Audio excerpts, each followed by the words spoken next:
In this episode, we are continuing our discussion of voting and the morality of abstention. In this episode, we are repeating episode number 275, I believe, from our season on propaganda, entitled Christianity No Longer Exists. Now that's, I know, probably a controversial title, so I want to unpack a little bit of that here. So I was able to, in this interview, discuss some various topics with Taylor Storey. And we talked for like 2.5 hours or something, so there's a lot there. I'm not going to be able to recap it all. But the crux of the argument, or the crux of the idea, basically centers around Soren Kierkegaard. I've been reading a lot of Soren Kierkegaard later. He is somebody who has had a very big influence on me in the last year or two, as somebody who I think was swimming in very similar waters to us. He was dealing with government and an institutionalized, corrupt church, the sacral church that was just producing dead fruit, right? If any fruit at all. And he was railing against those injustices and those sorts of things, and calling Christians to live a life of personal decision for the true kingdom. And so Soren Kierkegaard talks a lot about crowds and crowd mentality, and how people just kind of are propagandized, essentially. And Kierkegaard then became essentially the father of existentialism, I guess. And a lot of people have turned that existentialism into like utter individuality and like just you. And that's not really what Kierkegaard was talking about. He was very big on community, but ultimately not the crowd, right? Community, but not a crowd. So a crowd is something that kind of gets you all riled up, and your identity is in the crowd, whereas a community is a place where individuals come together. And how do you have a community without it becoming a crowd? Those are all great questions, and we don't necessarily get into that here. But in my discussion with Taylor here, we talk a little bit about Kierkegaard, and we talk about, we go back a little bit farther than Dr. Ballmer's conversation. With Dr. Ballmer's conversation, we talked about maybe the last 50 years of Christianity. With Taylor, we talk more about like the last 150 and kind of the progression, the evolution of Christianity, fundamentalist, evangelical Christianity, and those sorts of things. And when you uncover that history and you see where you are today, and you see what our conservative evangelical group is calling us to do, when our crowd, I would call a lot of conservative evangelical Christianity, particularly as it pertains to politics, that's a tongue twister, but I would call them a crowd, right? They're not a community at this point. They're a crowd, self-interested, a crowd interested in its own things. It's got its own identity. That is not the kingdom of God. It's not a discipled kingdom of God identity. So just like Kierkegaard would say in his attack upon Christendom, right? Not Christianity, but attack upon Christendom, this institutionalized form that has become a crowd rather than a discipling community, I would say that Christianity does not exist, right? The Christianity that is so often put forward that's not Christianity. It just isn't. And there are a whole lot of nuances to this. I don't want this to just be like clickbaity and to make it sound really, really harsh and to tick people off. But like, I agree with Kierkegaard. Christianity, by and large, does not exist in the way that most people do. It does exist, but it's more in pockets. It's not these flashy things that when people think of Christianity, it's that. It's not that. It's these other things that you're going to find more on the fringes. So as we continue to discuss abstention and voting, I think this episode is going to be important for you to really think about whether you are part of a crowd, whether you're part of a community. And sometimes you can probably have both, right? In a church, you can have a crowd and you can have a community in different places. It's not like these things are very easy to distinguish. And Kierkegaard struggled with this. throughout his life, trying to figure out where he fit in and how to work through all of this. So it's not easy, but recognizing that crowds are out there and that you can't just ride the waves of what touts itself as Christianity or touts itself as, good politics or good morality. You can't just ride the wave. You have to be an individual who makes discerning choices. And by looking through history and seeing how beliefs, how philosophies, how sacralism has developed, hopefully it helps you to make those choices as an individual in a good way. And hopefully you can plug yourself into a good community that is going to help you to make good choices.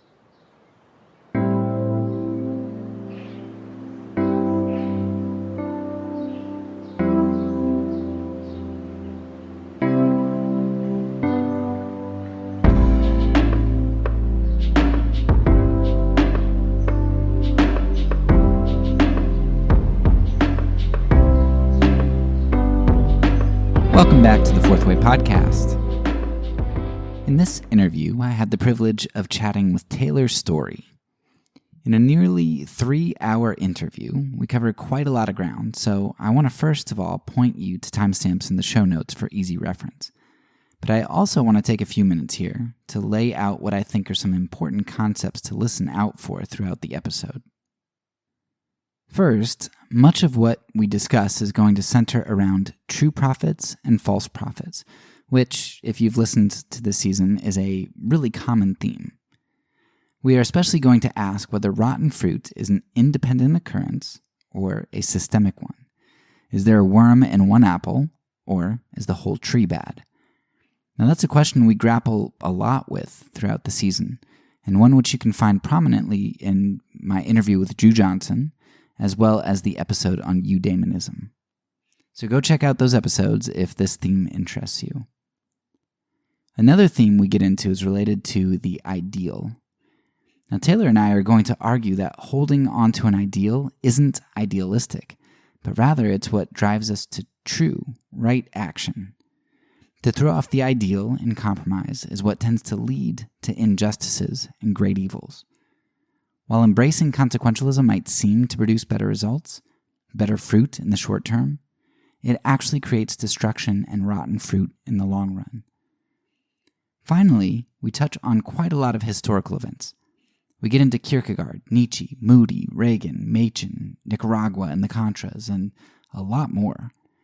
Many of these topics are discussed throughout the season in episodes like our one on Haiti or on media conspiracies with Gary Webb. While our focus in this episode was mostly on Christianity and Christendom, because we live in the West, that means that our history is saturated with Christian influence. If you haven't listened to the rest of the season, I highly recommend you at least go back and search for some of the episodes this interview touches on. Okay, enough of me talking now, because you're about to enter a pretty hefty episode, and one which I hope you'll enjoy. So here it is. My interview with Taylor Storey. I think you were actually the first person that I interviewed for the podcast a while back, and it was pretty messy. It didn't go too well because I had to splice some things and everything. But hopefully, I'm a lot better at this thing now, and things will go well. Sure. But I wanted to ask you here today because you have a lot of expertise and you've delved a lot into existentialism and evangelicalism. And so I want to kind of ask you a bunch of questions and let you talk about that. But before you do, I kind of want to set the stage a little bit with something that I think is interesting. It's actually, I was reading this guy. I don't know if you've heard of him, and I'm going to say his name wrong because it's French, but Gustave Le Bon. I don't know if you've heard of him. No, don't know him. Okay, he wrote a book. His famous book is called The Crowd, but he also wrote one on the psychology of revolution. And it was really interesting because when he was talking about the Reformation, he mentioned something that I think is going to be pertinent tonight. He talked about how, from his perspective, and he's a post-revolutionary Catholic guy, I think, or atheist writing in France. But he said, look, the Reformation is just part of this crowd psychology. And essentially what they did is okay, you had a bunch of people who maybe really were convicted, like Luther, about certain ideas.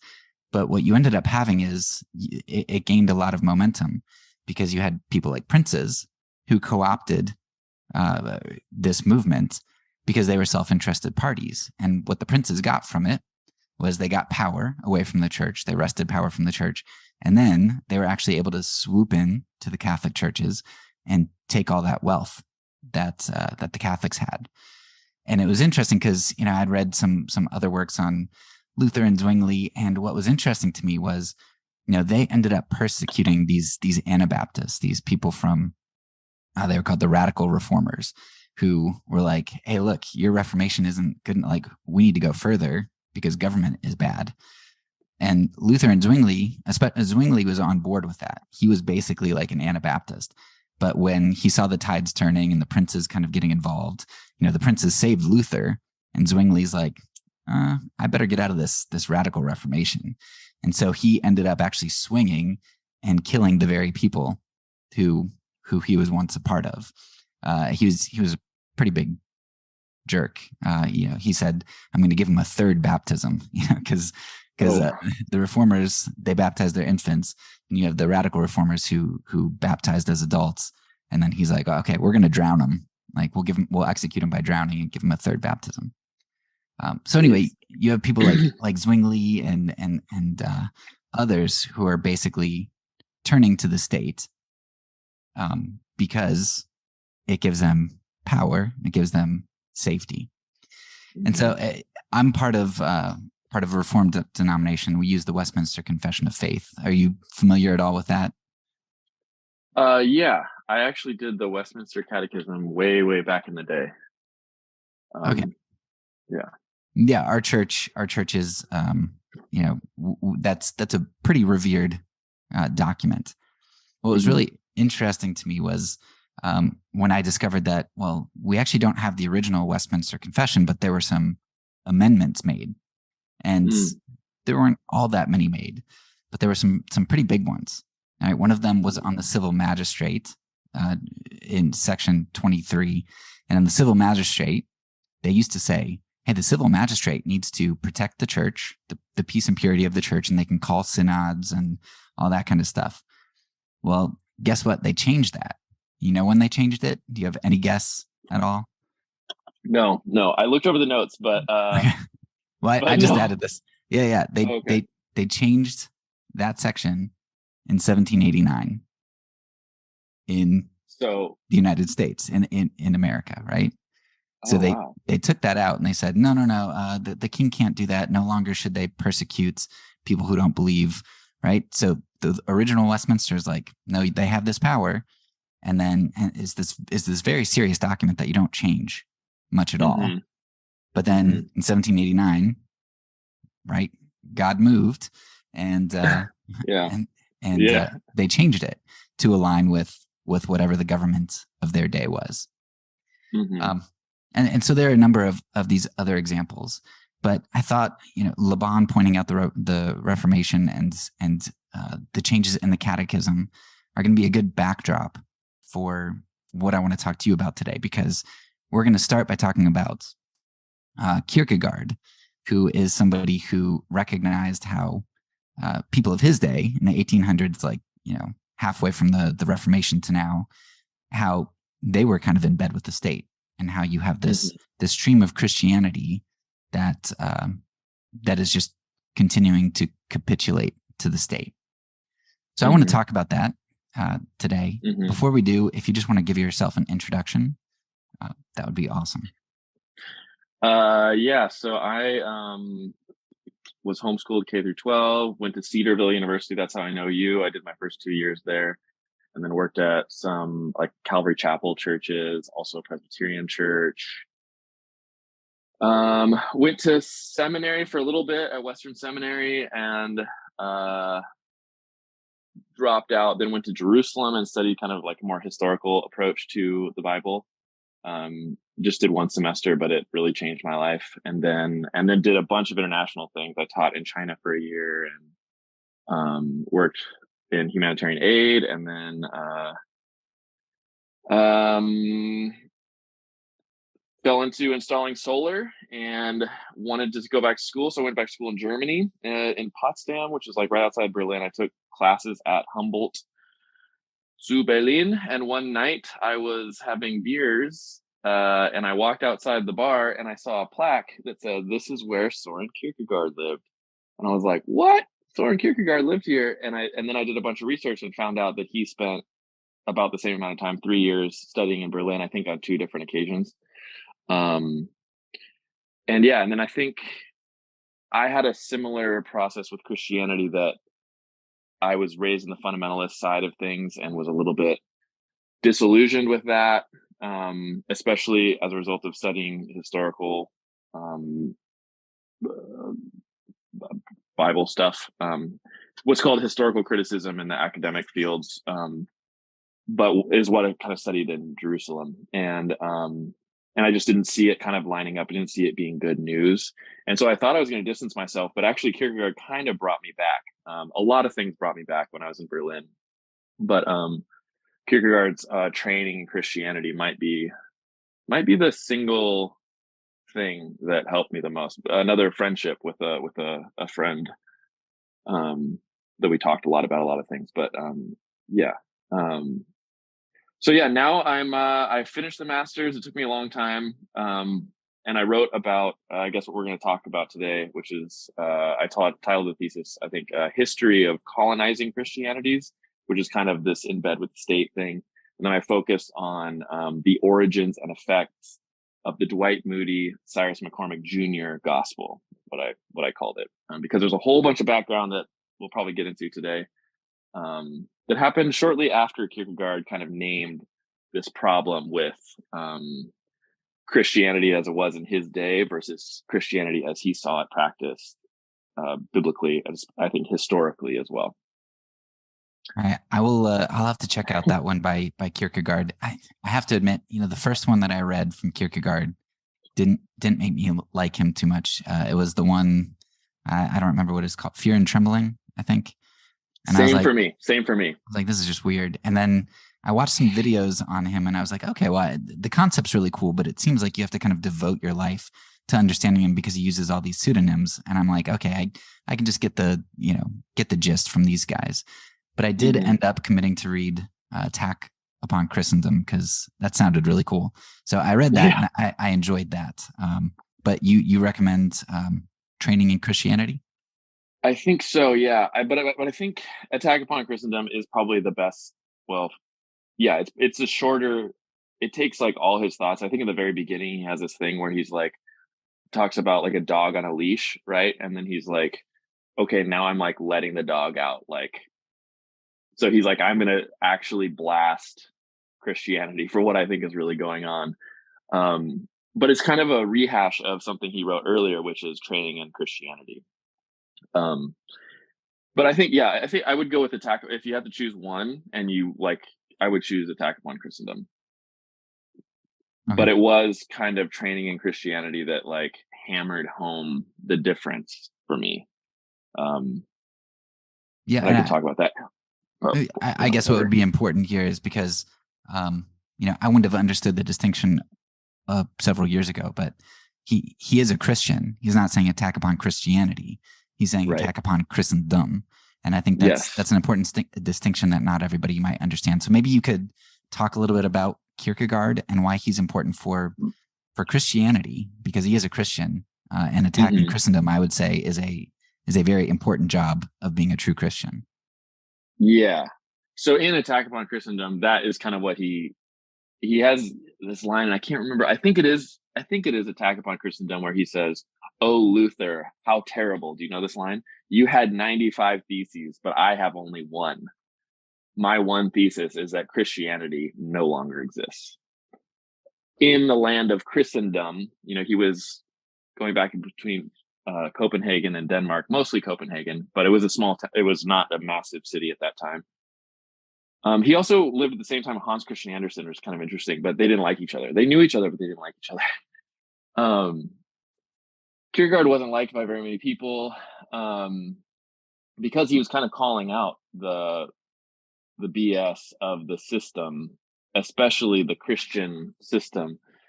And he actually says in his journals, I can't remember exactly where, but he says in his journals that his most important work was training in Christianity, which is funny. Like you mentioned, Fear and Trembling, because I read that too, and I think that's almost like from a non-Christian perspective, they like that book more.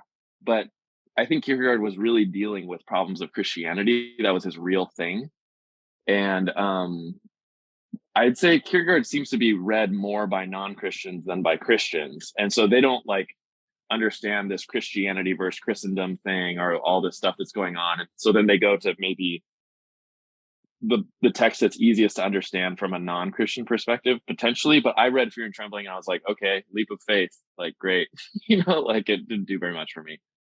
But Training Christianity, I think it's the like very first chapter. He talks about the invitation of Jesus, come and follow me. And he says, when it's totally different, who says, come and follow me? So in Denmark in his day, they had these big churches in the middle of every town with ministers that were paid very well by the state, wearing robes and gold and all this stuff, saying, come and follow me, announcing, this is Jesus, come and follow. And he's like, that's easy. That's not crazy. It's not shocking. That's very easy to follow this wealthy thing. But he's like, but Jesus he never spoke from glory is the term that he used, at least translated in English. There's a few translations, by the way. The book is sometimes called Training in Christianity and sometimes called Practice in Christianity. I don't know which is better. I've kind of flipped through both. The one I read was called Training in Christianity. But he says, so when Jesus says that in the gospel, he's like a homeless ex-carpenter, washed up rabbi who says, come and follow me. And I was thinking about that. Okay, if I saw like somebody on the street who's saying, come and follow me, come be fishers of men, that's crazy. That is absurd. That's not the kind of person that we'd follow. And so I think that is like almost the foundation of Christendom, this wealthy, incredible church, robes, money, everything, versus someone who's saying, no, I came to bring good news to the poor.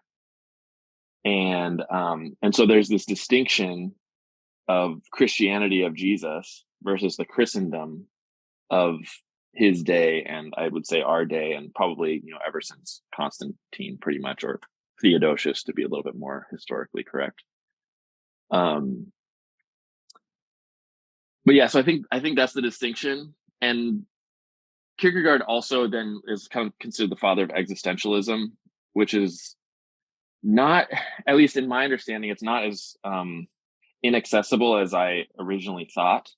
I think it just means more like you use the tools that you have to make sense of the world. And every individual has kind of their own tools that are available to them. And so Kierkegaard used his own tools that were available to him to kind of uncover this version of this reading of Christianity versus the dominant reading. And he actually says, it's weird because, and I feel the same way myself, but he says, there are a few places where he says, I'm not a Christian. But he's referring to that Christendom kind of thing, because for most people, when they think Christianity, they think of what he calls Christendom. And he's like, I'm not a part of this. But then, what do you call what he's doing? Because it's all Christian stuff. He's pulling it all from Jesus. But he's like, I don't want to identify the Christendom thing. There's one part he said like something like, I think this was in the like weird title thing, like Philosophical Fragments or something to this effect. But he says the difficulty in previous times in being a Christian was that you had to become a Christian. But the difficulty today is that in order to be a Christian, you have to leave Christianity. But he's again talking about that Christendom thing. He's like, in order to be a Christian, you have to leave Christendom. And that is the hard part. So, it's like the word, and it doesn't mean, people for the vast majority of people, Christianity means the thing that they see on the corner. But then for him, it meant something quite different. And yeah, I loved that distinction of Christianity versus Christendom. So that helped me a lot. And then what's weird is that he was extremely influential with, especially that existentialist trend, which is probably still the most dominant thing in at least European philosophy. I think, I don't know if within the United States we have more of an analytic perspective, and I don't think that existentialism is so dominant. But I think it is in Europe. At least the mainland, the continent of Europe, not so much England, perhaps, but Germany, France, Netherlands, Belgium, et cetera, like that. Yeah. So my impression, just to kind of maybe summarize and pull some things together, my impression of what Kierkegaard does, and maybe going back to the introduction with the reformers and everything, is that when the reformers sought to reform, they reformed some theological things, and it seems like a big deal to us as Protestants. Like, man, they got rid of icons, and those are big things in some sense, like in a visual sense.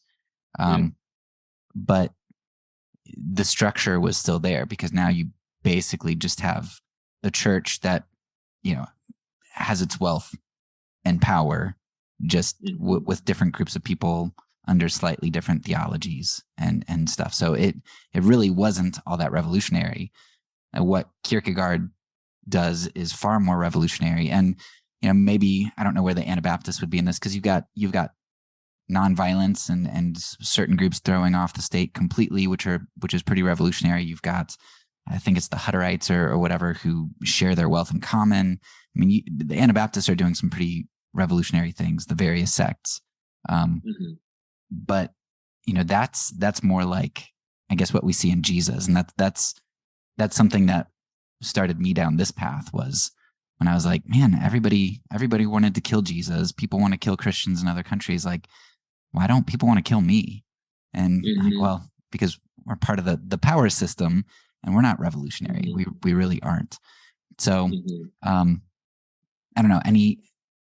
Maybe where we would go with this is, one of the themes that I've had throughout this season is kind of a false prophet versus a true prophet.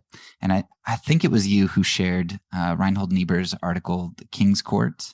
I don't think so. I mean, I respect Niebuhr a lot, but I don't know that much about him. Okay, well, he had this article like called something like The King's Court, but basically he's talking about how I think he was referring to Billy Graham when he was writing, but he's basically saying, you look in the Bible, and the prophets who are in the king's court aren't the good ones.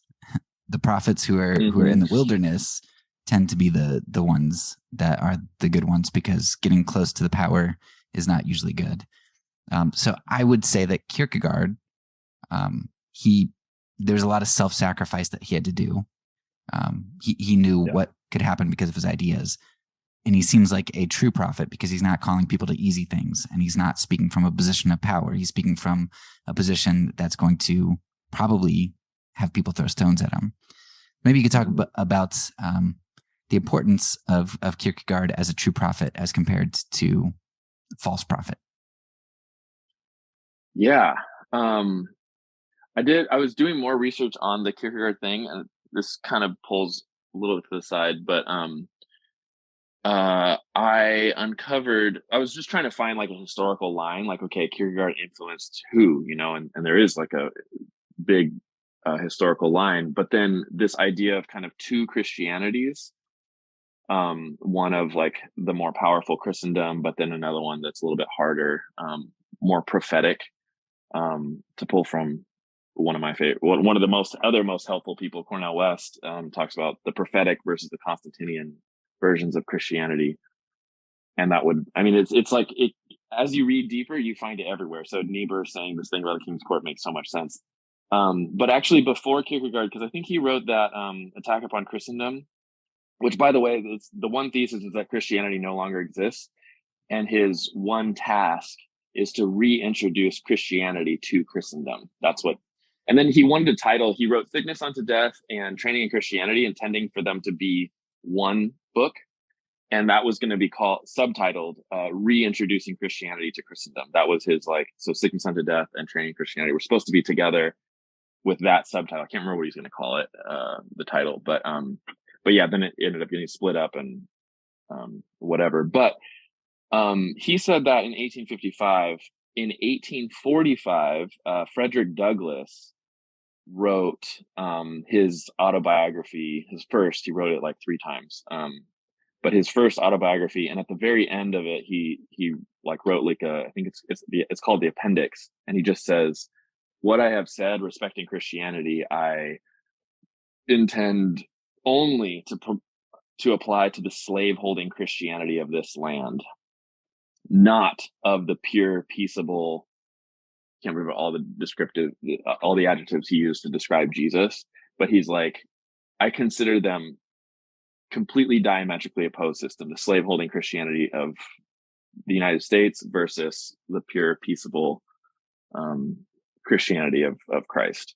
So then he has, and that was the earliest I could find of this two Christianities idea, 1845, which incidentally is the same year that the Southern Baptist Convention left the American Missionary Baptists, because the American Missionary Baptists decided that they were not going to allow slaveholding pastors. And so all the slaveholders left the American Baptists to start the Slaveholding Baptist Convention, or Southern Baptist Convention, in 1845, the same year that Frederick Douglass wrote that thing about slaveholding Christianity. But it's very profitable. Slaveholding is extremely profitable. I feel like we don't acknowledge, and powerful Christianity in general is extremely profitable, and we forget that power can do a lot of things to justify itself. It can do a lot of charity to justify itself. I could talk about George Whitehead for a minute if you wanted, but because are you familiar with that story? I don't think so. Or it's Whitefield, actually. George. Yeah, Whitefield. Yeah, he got slaves in order to fund an orphanage. Is that right? Yes. Yeah. So, and that was that similar time period. I think he was actually nominally against slavery, who thought it's not that great of an idea, and he was trying to raise money for his orphanage, and somebody was like, "Well, here's 7 slaves," and he's like, "Okay, I'll treat him good." And then as soon as it started working out for him, he was like, I like slavery, actually. And so Georgia, he even influenced Georgia to become a slave state. It was going to become no black people allowed, basically. But then they were like, okay, we'll take black slaves, in large part because of George Whitefield. So yeah, that's something that was the turning point for me. It was the thing that showed me. It just changed my mind on a lot of different things. Was this consequentialism that I saw? It started with Trump, where it's wait a second, you're throwing off all this integrity because it's well, we got to win. Why? For abortion. It's well, yeah, but you're doing a bad thing to get something that you perceive as a good thing. That's still, you get how that's not a good thing, right? But they didn't. It's I will do anything as long as the thing that I'm fighting against I perceive as more evil. And so you see it just, I think Christendom is filled with consequentialism. I think it runs on that as fuel. Yeah, I totally. Yeah, I think as we look in history, we just see it over and over and over. And we don't realize, I think, that we inherit the choices of the previous generation. And so we look and we say, why aren't there any black people in our church? And it's it's because the previous generation literally ran them off. And so it wasn't me, or whatever, but it doesn't matter because it was already done. It was chosen for you. We inherited this weird thing. Consequentialism. Good term. Yeah, go ahead. I was just gonna say that's kind of sidetracked the Kierkegaard thing, but Frederick Douglass helped me understand that a little bit more. And then it's like it's been present throughout Christian history. But I think Kierkegaard might have been like the first to like really name it intensely, because also, like you said, the reformers, and I was very interested in the things you had to say about Zwingli, because I haven't really looked into him very much, but yeah, Luther, I mean, he was passionate about a few things, and very thankful for the impact that he had. But then, yeah, it was co-opted by much of the princes, and I don't know that like King James was a particularly good guy, but we owe a lot of the English Bible to him. Um, Thinking of the Anglican Church, or thinking of any of the churches, just became a different version of the same. But there's also, I think there's the liberative parts and the oppressive parts of every tradition is kind of the way that there's priests and prophets. Yeah, it's certainly not to say that everybody was bad, but you have a system that that is problematic. And it was interesting when you told me that a lot of Christians don't read Kierkegaard. That this Christian who has this internal critique, and I think people are doing the same thing with people who are deconstructing today, where it's like, well, they're not really Christians, so I don't have to listen to their critique because they're not true Christians. It's nice to be able to dismiss, so you don't really have to listen to those critiques and maybe change and apply. So kind of running with that a little bit earlier, we brought in consequentialism and talked about how Kierkegaard is I perceive him as a true prophet. He might not have been right about everything, but he was trying to get the church right. One of the things that I think you see with true prophets are that they're idealists. And what I mean by that isn't that they're naive in the sense that they think that they're necessarily going to achieve the ideal, but they say, hey, look, this is the ideal. And even if I don't attain that, even if I don't affect the results, I'm not a consequentialist, and I'm going to cling to the ideal and pursue the ideal, even if I don't obtain that, because that's what Christians are supposed to do. Jesus, all of his teachings are essentially ideals. And I'm not going to love my neighbor perfectly. Even in the most loving thing I do for them, there's probably some seed of self-interest involved that I can't weed out. So nevertheless, I pursue to love my neighbor more and more until hopefully I can weed that out, even if that's after I'm dead and resurrected. So maybe you could talk a little bit about Kierkegaard, and I don't know if you have any ideas about the ideal that kind of motivated him, that he latched onto, that drove him forward, and how that was important for him to have to deal with critique and hardship and those sorts of things. Yeah, I think that it's an interesting question, because I'm trying to think, okay, what was his ideal that he was after? And I think that it was perhaps so much in its infancy that I mean, it's like he just was trying to call people into a Christianity that was a little bit more aware, maybe. And it's almost like, yeah, it's a practice of seeing what it means to be good news to the poor, I think. I think because he saw the like Christendom that was just excited about the wealth, excited about the domination, and people even there's a quote that you put in the notes about soldiers aspiring to be generals, and I think that he wanted to see like a more soldier. Wait, and I think in the quote he says, "Were you going to bring this up later, or am I stealing your thunder right now?" Because he said something about like not every soldier can be a general, but like the best soldiers, like everybody wants a soldier that aspires to be a general, but he's like 99% of the soldiers are not going to become generals. So why do we like put this fantasy on on the soldiers to like fail to. And what if we focused on becoming a more working class? There's a door that's about to slam right now.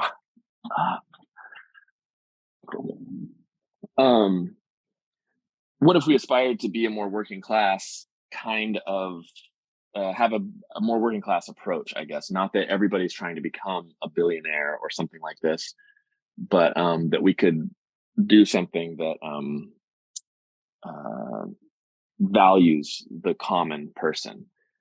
So I think that potentially Jesus and Kierkegaard are both advocating this. Just the prophets in general tend to be advocating good news to the poor, which is what Isaiah said, and then Jesus quoted, I think it's Luke 4, where he said, I came to bring good news to the poor.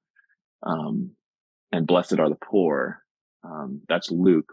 Matthew, of course, has the in spirit part, but then Luke doesn't. He just said, blessed are the poor, and then woe to you who are rich. So that's another part that I feel like never got mentioned that much, but in the Christianity that I grew up in, that there is like this poor and rich distinction. And I think that Kierkegaard was trying to bring that in. And it's, it can be scary for some people, but Kierkegaard and Marx both studied in Berlin at the same time in the same place. Kierkegaard interacted a little bit more with Feuerbach, who was like a little bit more focused on religion. But Kierkegaard and Marx also have the same birthday, May 5th. So Marx emphasizing this like workers thing, and then Kierkegaard advocating this like poor version of Christianity. I'm not sure that they're so different.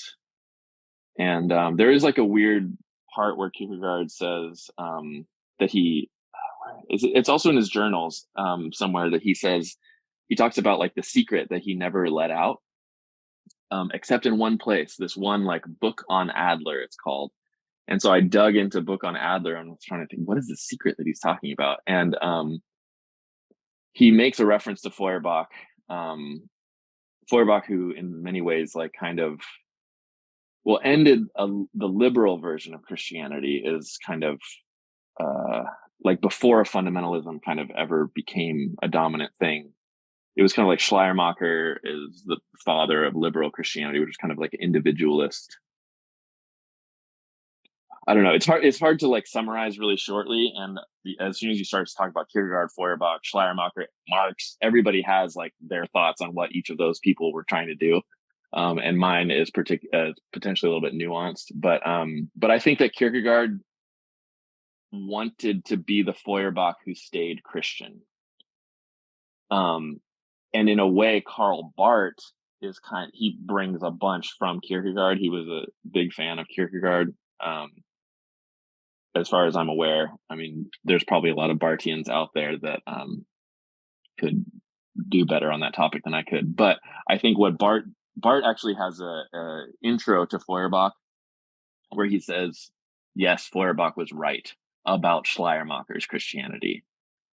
But he has not approached like the Christianity that Barth is talking about and Kierkegaard is talking about. So, and Marx builds off of Feuerbach's understanding. So anyways, I don't know, going into the weeds with that again, which is a thing that can happen. But what was the question again? Where were we? It was Kierkegaard's ideal, what drove him. And yeah, I think you've been saying the poor was influential significantly. I think that's the gist so far. So yeah, and I think that this like Feuerbach and Marxian, potentially more the ideal of Marx, not that he obtained it, but I was thinking as you were talking, I was thinking about Philippians 3 the whole time, where you said, because Paul says, what is it? I aspire to the resurrection of Christ and a fellowship in his suffering.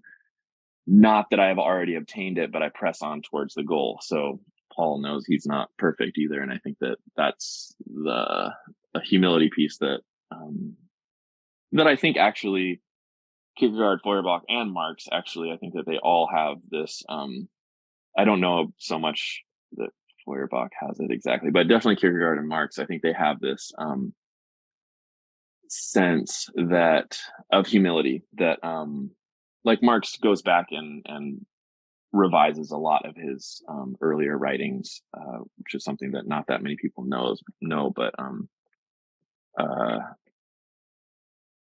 that's the idea of that Hegel, who taught all of them. Kierkegaard didn't like Hegel, but it's kind of like a nuanced thing. And I think it was related to this Christendom versus Christianity thing. I think that Kierkegaard saw Hegel as part of Christendom, even though he had like some very influential ideas, like particularly historical materialism and the dialectic, or not historical materialism. That's Marx. It would just be the process of modernity, the dialectic of revising itself. It's funny because, when you talk about philosophy, it sounds so elevated, but then when you start comparing philosophers, it sounds like a soap opera. Yeah, totally. I mean, I think it is. I think it is. And it sounds elevated. And I was like, oh no. And if you are in those academic circles, man, I don't, it's the same as like a Christian thing. Like how many, angels can you fit on the head of a pin, and it's like, oh my gosh, like I don't think this even matters. And it's there's a lot of that, but I think once you are able to kind of get a grasp on something like Kierkegaard's idea of Christianity, I think that but Kierkegaard was very much like individualist. I don't think he I would almost say he's like a Christian version of Nietzsche in a way as well, which a lot of people probably wouldn't like to hear, but I read Nietzsche as much more Christian than many others do. Like I think that you could put this Christianity versus Christendom idea on Nietzsche, though he is in a time period where he thinks that there's no reintroducing Christianity to Christendom, and he wants to scrap the whole language. He wants to scrap the whole thing and start over. Whereas Kierkegaard thinks that the Christian project can be reintroduced. Yes. So, and yeah, go ahead. Yeah, I want to go back just a little bit. It was interesting how you pulled out the poor from that quote on the military, whereas I kind of read a little bit further and pulled out a different emphasis on the end slightly. Yeah. But it reminds me a little bit of what you said with Paul in Philippians 3, where he knows he's not going to obtain perfection, yet he pushes on right towards the goal. And at the end of that quote that you were referencing with the generals and the enlisted men, Kierkegaard goes on to talk about how he's like, look, if the enlisted people don't desire to be generals, if everybody just enlists and they're like, well, I'm happy where I am, no moving up the ranks, I'm good. He's like, what kind of army are you going to have? You have all these unmotivated people who aren't becoming better soldiers, who aren't getting smarter, who aren't, jumping through the hoops of discipline that get them better. He's like, they're all going to die in the trenches, or that's what I envision. Because then he says that basically the church is saying to these people, hey, be tranquil. You're just like all the other soldiers. You're just like everybody else. You'll become blessed just like everybody else. No need to progress. And he says that that's a euphemism for, you're all going to hell like all the others, but this truth won't produce any money, and the other teachings pay brilliantly, to tell people that they're fine just where they are. And so that's what, in my mind, the ideal, maybe poverty was kind of a driving force socially for him, but it seems like, bringing up individualism, it seems like this individuality of, don't be like one of the masses. You are your own person who should be trying to become a general, should be progressing through the ranks, should be becoming more and more disciplined. So it seems like that makes a lot of sense with what you said. This self motivation towards being like Jesus, the general, whatever Jesus is. Yeah, and actually, I mean, you could read this as a critique of Marxian thought. also. And it makes sense, but he doesn't name, I guess here he doesn't name, or does he, doesn't name what his ideal of, that he's after is. He just says that he has one. Right. Yeah. I didn't see a specific. Yeah. And I think it's just so much, it's so much in its infancy, like the possibility. So he's just, which also is kind of prophetic in a way. Like I feel like the prophets tend to be saying, love your neighbor, and you're not loving your neighbor, so your community is going to fall apart. But they don't exactly say like what will happen. I mean, like God will show up, like something. Yeah, I guess what they happen. do a lot of times is they say, turn away from your idols or stop oppressing. They don't, as far as I can think of it, there's not a whole lot of positive, because it's like, well, you know what God says that you're supposed to do. Mm-hmm. So they're just like, I know that this picture that I see in front of me is terrible. Stop doing that. Right. And so it seems like maybe that's what Kierkegaard is doing. He doesn't, I'm not that familiar with all his works, but I don't know that he puts forth a ton of positives so much as he attacks Christendom and just says, hey, we know that that's not good. Yeah. Yeah. Yeah. And I think I sympathize with the critique of that, saying, okay, well, what do you want me to do?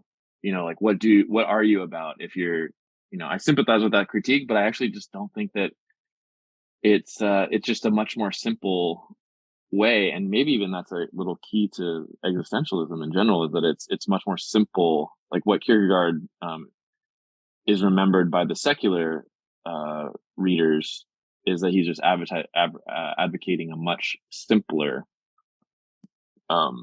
thing, which I think is existentialism. Not that it's easy, but it's simple. Yeah, I mean, it's love justice, love mercy, and walk humbly with God. And Kierkegaard can say, that's not it. I'm okay. Yeah, you're not loving justice. You're not walking humbly with your God. I might not be able to give you a huge formula of what to do, but I know that you shouldn't be doing that. Mm-hmm. Yeah, I think that's one of the quotes that I was thinking of when he says, "I'm not a Christian." This, like, he says, like, just because I can say that you're not a Christian doesn't mean I am a Christian, which, again, might be part of that, like, humility of, not that I've already obtained it, but I press on towards the goal of the Philippians 3 thing. I like Kierkegaard. Okay, I think this is actually the next one's the last question I have on Kierkegaard, I think. So I would consider myself a Christian anarchist, because I think every iteration of the state is terrible, because nobody does anything good with consolidated power. Well, I shouldn't say that you don't do anything good with it. I just think the bad is always going to be there in huge proportions. But Kierkegaard, I like Kierkegaard in part because he kind of rails against the state and points that out. And one of the things that I've talked about this season is, I don't know if you're familiar with David Graeber, but he talks about. Oh, okay, good. Yeah, and not so familiar, but I do like his work. I mean, yeah, I like his stuff. I've seen a couple of his videos, and I've only read one of his book. I have some on my reading list, but they haven't fit for this season. But one of the things that I like that he says, that he points out, and it's probably not novel to him, but he says that there are essentially three methods that people use to control. They use power, information, and charisma. And it seems like, as a Christian, I can say, well, manipulating any of those three seems to distort God's intended order, because power becomes violence, manipulating information becomes deception or untruth, and manipulating charisma becomes seduction, right? Saying, bribing and seducing people to do things that they otherwise wouldn't do, that aren't good. Mm-hmm. This year, we are coming up into an election year in the States. And there aren't any groups chomping at the bit as much as conservative evangelical Christians are chomping at the bit to get their guy in power. Maybe girl, but probably guy. I'd love for you to talk a little bit about Kierkegaard, maybe in relation to the state, in relation to power, and then help us to segue into what we're going to talk about next, which is, and then compare that to conservative Christians and our desire for power, and how that maybe pits us against the true prophets. How does it make us false prophets? Yeah. It's interesting because I think that Kierkegaard's language gets co-opted by the conservative Christianity, whatever word we're going to use for that. Like this critique of the government that I also grew up with. It said, "Oh, we're all for small government," and then I realized, well, how come the military, we just want to massively increase this every chance we get? Like, here's unending, massive military presence globally, just absolutely nauseating the amount that we spend on blowing other places up. And so I was like, that's not small government, and so I became like a libertarian like pretty quickly. I don't think that they have a very good, like, later I kind of came to the conclusion I don't think they have a good answer for wealth inequality, and I think that that's probably one of the biggest problems we have today. So I don't identify as a libertarian anymore, but if coming from the Republican or conservative Christian perspective, I think that they co-opt this language of being against the government, which Kierkegaard certainly was, and it makes sense to have a kind of Christian anarchism and be connected to Kierkegaard. I think you can get that from Kierkegaard. And David Graeber, also very historically informed anarchist perspective, that isn't so crazy as I inherited the idea that anarchism was so crazy, but it's actually like makes a lot of sense. So it makes sense to me that Kierkegaard, but then thinking of the religious right and their demand for power, I think that especially if you look at the Southern Baptist Convention being the slaveholding Baptist Convention, they are not anti-government. Actually, they are very pro-government. And they left they left the American Baptists who wanted to critique it a bit more. And yet they would now say, "Oh, we're critiquing. We want to drain the swamp." Trump wants to drain the swamp, but it's almost like the little bit of kind of civil rights things. I think that is what they're actually draining.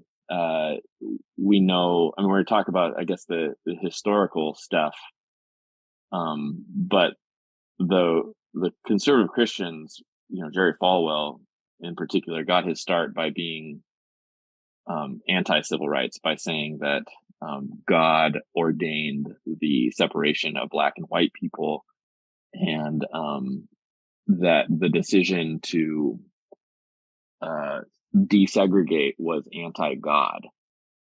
And then he started what became Liberty University as a whites only segregation academy, like pretty openly. This is like they pulled their students out of the public school and started these segregation academies. And it tends to be Christian academies. What Christian meant was a segregation academy in most places.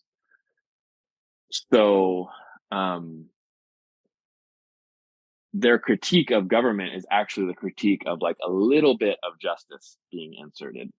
I don't know that desegregation was done perfectly. I don't think that it fixed many problems in the United States. I don't think that putting a Black Lives Matter sticker on your car is particularly effective at adding much justice to to our world. But I think it's a little bit better than advocating segregation or saying we're not going to address those kind of social things.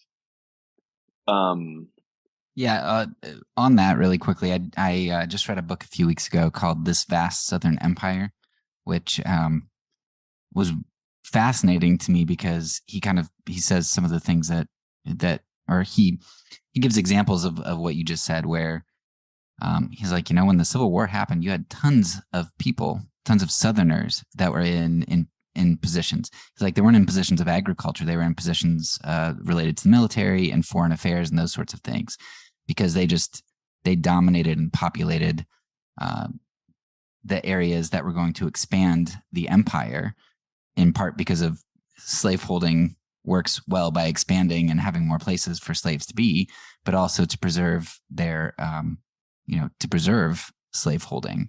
So they were actually very big government, and a part of the reason that the early United States spread so much was Southerners who are theoretically about states' rights and not big federal government, yet they were the ones kind of fueling that.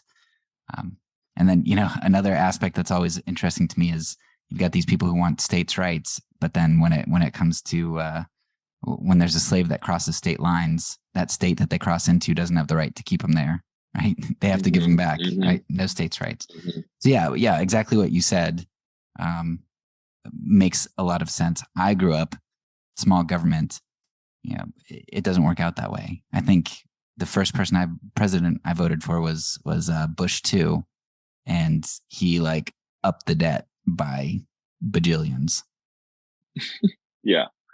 And I think we were living in the same building at that time, and I think that the same thoughts were probably in our worlds. That was just like, this is not actually small government. Like, if we're about small government, which I think is a kind of a noble ideal, Republicans aren't doing it, or the conservative Christian thing is not advocating small government.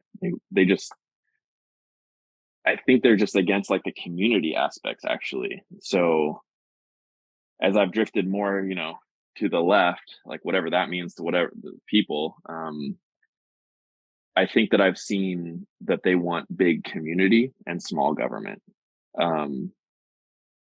And the conservative Christianity that I grew up in wants big government, small community. But we use the right uses government for community, and then the left uses the word community for government. I don't know. Do you know what I'm saying?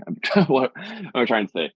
Yeah. We like a big government to be in other countries and on other people's doorsteps, to make sure that it ensures my personal wealth and freedom here to do what I want to do. I don't care if that other person in that other country doesn't get to do what they want to do or live. But you're saying for the left, it would be more like, no, keep our military here. Let's spend on making infrastructure better. Let's spend on childcare so that we can help parents out in communities. Yeah. So that's the way I see it now. I'm for small government, big community. But I feel like that was flipped. There's no distinction between community and government, I suppose. There's not enough of a distinction. And then I think the centrist perspective is maybe more dumb than both, which is maybe we can just have a little bit of slavery. How about that? Maybe we can just let the South have slaves and the North will, it's not great, actually. But what if we just stick a Black Lives Matter sticker on, what if we rename the street after Martin Luther King? How about that? It's not gonna, probably not particularly a good symbolic victory, but it's not very much significant. Right. I want to build a bridge now to the next century. Well, I guess it's kind of partly the 19th century, but going into the 20th. Yeah. And this is more your wheelhouse, so I'm sure you'll have at it here. But for me, I'm still an evangelical. Like you said, I don't know what to call myself. Am I conservative, evangelical? It depends. Are you talking theologically, morally, various sorts of things? I don't know what I am, but I am in an evangelical denomination, and I agree with a lot of the theology. But the orthopraxy, I have some big problems with. And so I want to focus on that group. We could focus on where Kierkegaard goes for a lot of different groups of people, but this is my group, and I want to create some internal critique for myself and for my group.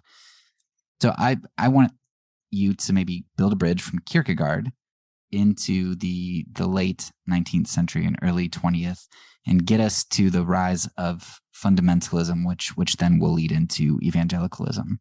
And specifically, I know you like to bring up Dwight Moody, so maybe have him as a main character here. Yeah. So this is kind of like the master's thesis that I wrote was, I discovered a book called Guaranteed Pure by Tim Glegg, talking about Moody Bible Institute and business and Christianity and how it all tied together. And he just had like kind of this like half chapter or so talking about the Haymarket affair and how Dwight Moody was a big winner in that moment, because so we'll like start a little bit further back. Cyrus McCormick Sr. had this was in 1832, which is a big year for a lot of things. It's also the year that Emerson decided not to be a pastor. It's like kind of my other thing I'm really excited about is the American Transcendentalists, of which Ralph Waldo Emerson is kind of the most famous. He decided to not be a pastor anymore, to be a better pastor is what he wrote in his journal that year. But that same year, Cyrus McCormick Sr. and the person that he enslaved named Joe Anderson developed the grain harvester, this thing that could be pulled behind a horse. And it was kind of the first year that it was successful in accomplishing what they wanted it to accomplish, which was just a massive rate. It's just way more efficient than what had been done before. And so it became marketed, and he got really McCormick got really wealthy off of this. Joe Anderson, not so much. But what McCormick Sr. did with a lot of his wealth was he tried to advocate for the slaveholding Christianity. He even started a seminary in Chicago called McCormick Theological Seminary, that was intended to be kind of a bastion of Southern slaveholding Christianity in Chicago in the North. He went to Chicago because it was geographically well situated to get his, he could get wood and resources on, is it Lake Michigan, the Great Lakes? It's like the Great Lakes. I don't know. I've never been to Chicago. Only one time it was the airport. But it was well situated to get his harvester to Farmers West and the resources that he needed to build lots and lots of these grain harvesters. And he used that to advocate against Abraham Lincoln. In fact, they were born, I think, in the same year, and they just like butted heads constantly, McCormick Sr. and Abraham Lincoln. Eventually, McCormick, even his theological seminary, ended up turning on him. They started becoming abolitionists, and he'd pull his money out, and he was like kind of upset that he was creating abolitionists by advocating Christianity. So yeah, I think that's a cool part of the story, that it kept flipping on him. And eventually he loses, right? And Abraham Lincoln issues the Emancipation Proclamation. And so Joe Anderson is freed, and McCormick Sr. he did buy a house for him somewhere. I'm not sure where, and Joe Anderson like dies in obscurity. And McCormick is obviously still a big deal. He passes off his grain harvester thing to his son, Cyrus McCormick Jr. And one of the first things that Cyrus McCormick Jr. does is he starts bringing in like all these kind of machines so he can make, he's way more profitable than he was before, and he needs less people, and even the workers that were there are becoming more and more efficient. And they're saying, hey, what if we have the 8-hour workday?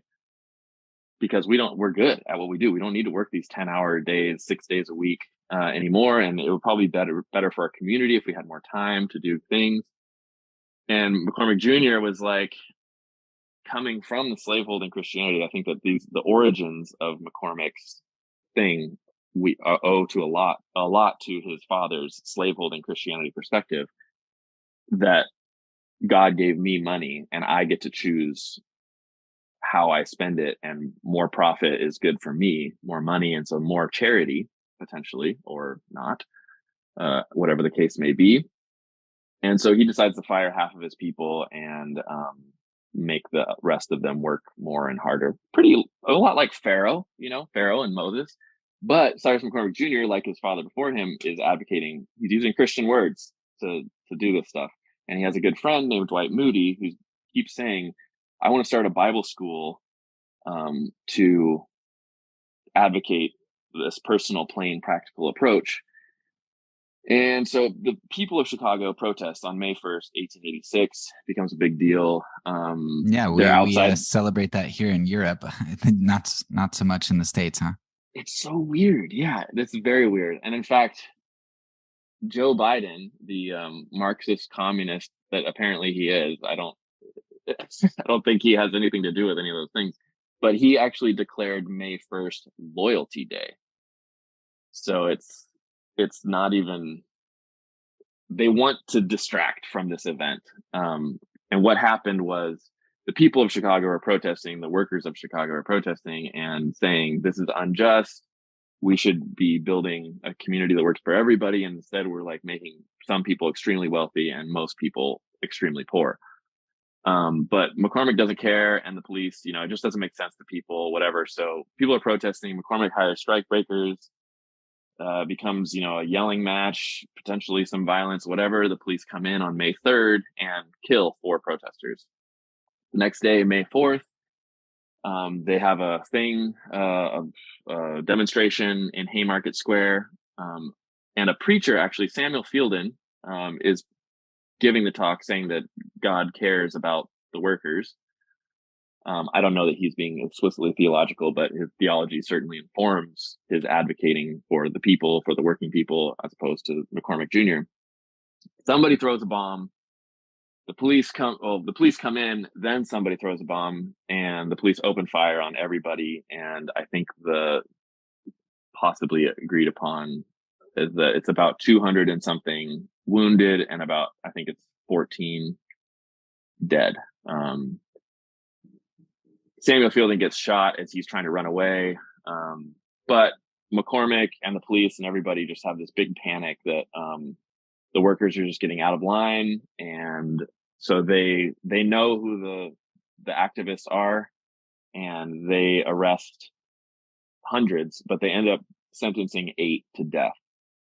4 of those people are killed. I think the only one that was present at the time of this moment was Samuel Fielden, who was preaching or giving the talk, but he gets sentenced to death, just like the 7 others, who all actually advocate anarchism, or are connected and sympathetic towards anarchism, because they think that the government of the time is not great, the Cyrus McCormick Jr. government.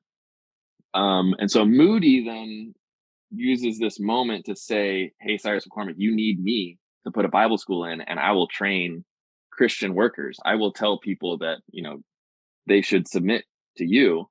He does actually have a little critique for McCormick Jr. I have to give him that. Like, he thinks that the firing of half of the workforce was pretty unjust. Cyrus McCormick's mom also says, yo, that's not that cool what you did, and you're going to create problems. But he kind of just goes for it and like does the hard thing and fires everybody, and then kind of slightly moderates, but not really. So then Moody, then with this massive, I think it was like $100,000, which is, a lot at that time period, starts the Chicago Evangelization Society, which we now know as the Moody Bible Institute. It's renamed when Moody died to the Moody Bible Institute, 1899. He died December 1899. Actually, a big controversy moment, but we won't get into that. So you have the Moody Bible Institute, but it's the Christendom. It's Cyrus McCormick Jr.'s version of Christianity, not Samuel Fielden's version of Christianity. Samuel Fielden's Christian anarchism, even.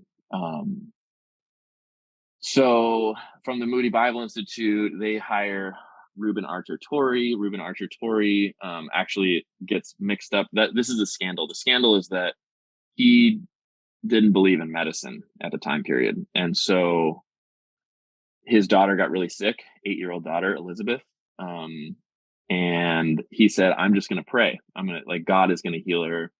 I'm not going to give her the medicine. And at the last moment, he like realized, oh my God, I think she's going to die. Calls in the doctor. The doctor comes. It's too late. The girl dies. 8-year-old girl dies. And everybody that knows the situation is just like, what are you doing? Dwight Moody was not against medicine. In fact, he was like, we need to, like, medicine is a good thing. We should bring this in. And so he differed with Torrey on this. That's why there was a big controversy at Moody's death. And Torrey actually decides that it was his wavering is what killed his daughter. So his lack of faith in the last moment, he called in the doctor and he said, that was my problem. God was going to save her, whatever. But there's a disagreement and problems. And so Torrey needs out. He first goes on a world speaking tour. He speaks all over the world. But then this guy named Lyman Stewart, who is very wealthy from 76/Union Oil, he's a Pennsylvanian, but living in Los Angeles and upset at, he's trying to control Occidental Bible College, which is it's a very prestigious school in Los Angeles. And he was donating $3,000 a year to their Bible department. He wanted like a Dwight Moody style Bible department at Occidental College, but the people were like, no, you can't just donate money and then dictate who gets hired, who gets fired, etc. So he says, all right, screw you guys. I'm starting my own Bible Institute. I'm going to call it the Bible Institute of Los Angeles, modeled after the Moody Bible Institute. I like what, Cyrus McCormick, and I like Dwight Moody's version of Christianity. So let's do Biola, is what it's today called, Biola University. And then he hears a guy named Amzi Dixon, whose brother is Thomas Dixon, who wrote a book called The Klansman. And basically Thomas Dixon was kind of the book, The Klansman, then becomes an early movie called Birth of a Nation, which like revitalized the KKK.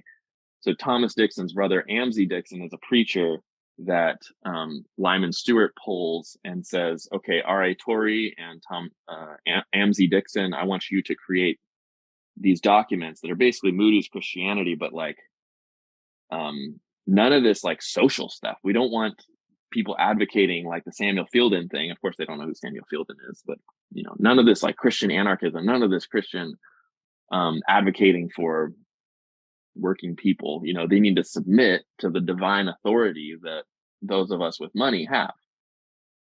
And so Lyman Stewart pays for 700,000 copies of these to be sent to everybody that they can get an address for. And they're called the Fundamentals, which is where we get the term fundamentalism from. So I want to make sure that I'm understanding this, because there are lots of names and things thrown around. Yeah. So tell me if the summary is correct. The brother or cousin, I guess brother, of the guy who made the film Birth of a Nation that revitalized the KKK, worked with the like founder or whatever of Biola to create the fundamentals that basically jump-started what we know of as fundamental Christianity today. Yes. Yep. That is, yeah.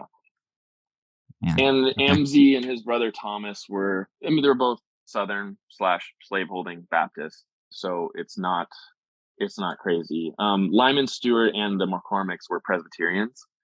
But Moody is basically the origin of non-denominational Christianity. So he's like, we're not going to mess with the denominational stuff. And so it was like the conservative Presbyterians and the conservative Baptists that were trying to build this movement of fundamentalists, and it didn't quite work out.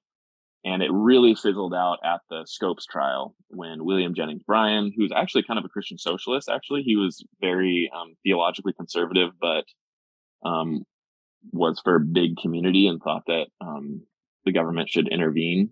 It's a very weird thing. William Jennings Bryan, he had the whole thing at the Scopes trial, which was a controversy over whether or not evolution should be taught in schools. But Clarence Darrow, who was the attorney against William Jennings Bryan, he was advocating like that science, / evolution should be taught in schools.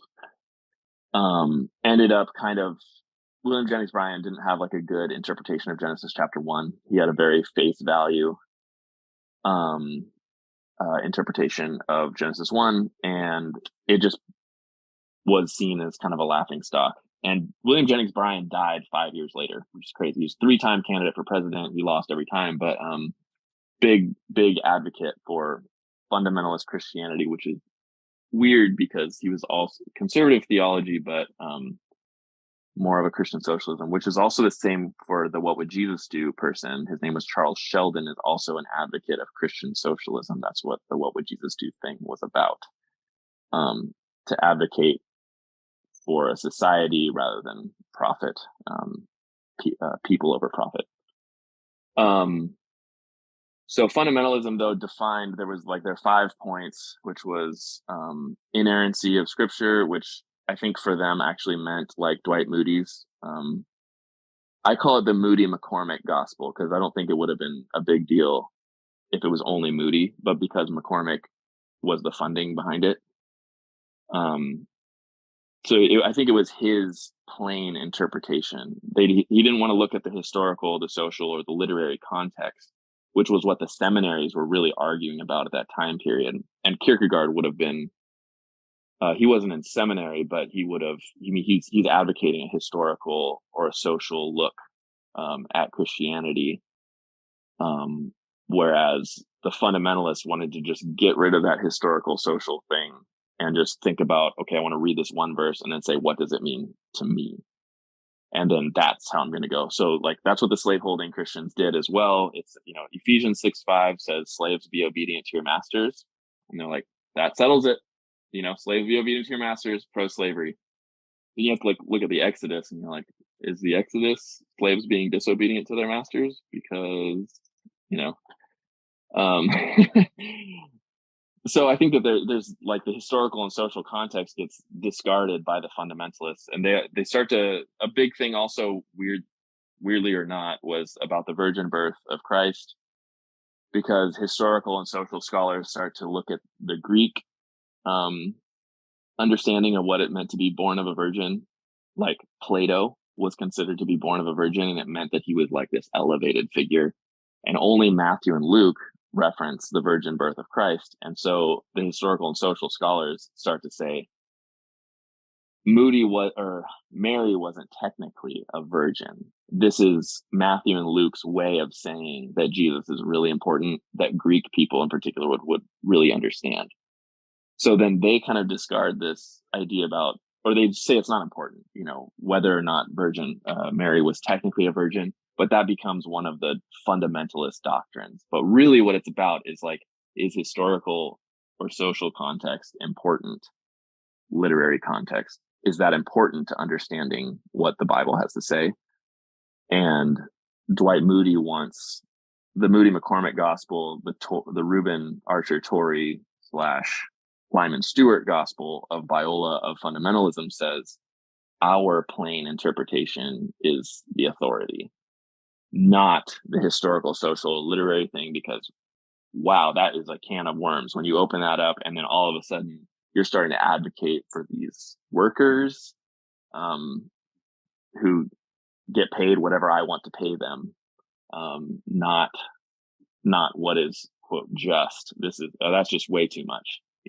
So then you would view the inerrancy thing as kind of a cementing of the inability to question them. Yes.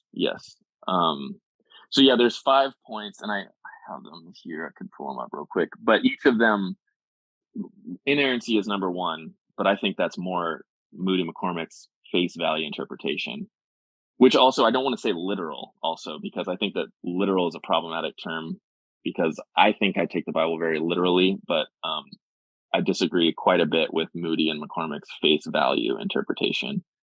But most people think of this in the literal versus metaphorical.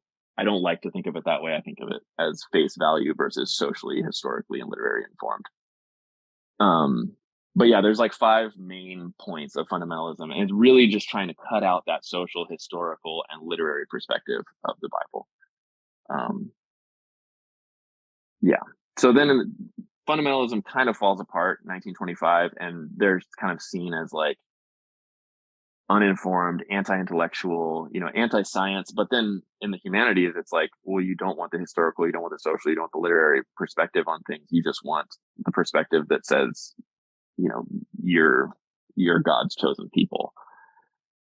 And so there's many Bible institutes that are started at this time period, and they start to transition from being called Bible institutes to be called colleges. So our alma mater, Cedarville, is one of these places that was started, 1880 something. But it becomes Cedarville College at this point, rather than Cedarville. I don't know what it was originally called, actually, but there's a lot of these that were started to be fundamentalist kinds of places. And there's a great book written on this called Fundamentalist You by Adam Lotz.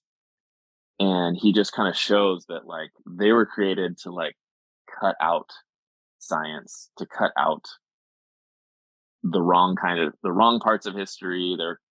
And it's very frustrating to me that I didn't know this before, because I would have probably chosen differently, even though I'm happy to have met you and happy to have met the people that I met at Cedarville. But it was kind of a university built on cancel culture, which I'm not really a fan of on the right or the left. But the right, in my living experience, the right has done much more canceling than the left has done.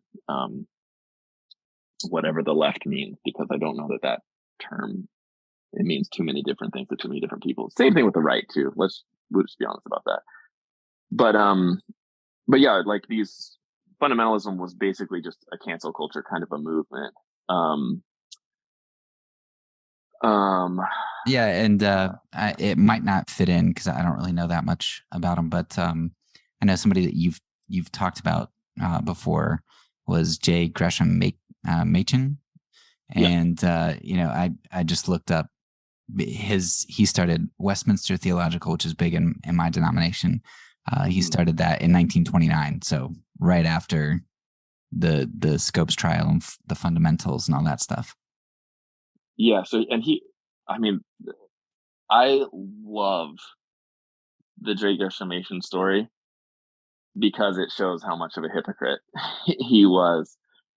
And it just illustrates so well. But he was probably the most.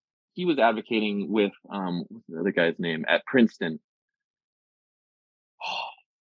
Princeton was the seminary that was like had the most Southern people at it, even though it's in New Jersey. But like the McCormicks, if I remember right, yeah, actually they both went to Princeton. McCormick Sr. and McCormick Jr., I believe, both went to Princeton. And it was kind of, what's the terminology? It was I'm so disappointed I'm forgetting the names, because you would know this name. I think it was called old school theology or something like that. And there was this guy, I think it was Charles somebody, in the 1880s. So before. Was it Finney? Charles Finney? No, Finney. No, he's Spurgeon. He was an abolitionist, not Spurgeon. I forget the guy's name. He's at Princeton. Ryrie. No. There's a guy at Princeton. I think the movement that he was about was called, I think it was called old school theology. Like, let's see if it comes up. Princeton theology was a tradition of conservative, blah, blah, blah. B.B. Warfield. That's not the guy, but you heard of him before. Charles Hodge. That's what it is. Charles Hodge. So Charles Hodge and J. Gresham Machen were the conservative side of Princeton Theological Seminary, and Princeton wanted to become more open. Machen was not okay with that, and so he wrote kind of the defining book, I would say, of this fundamentalist versus modernist / liberal Christianity, that was called,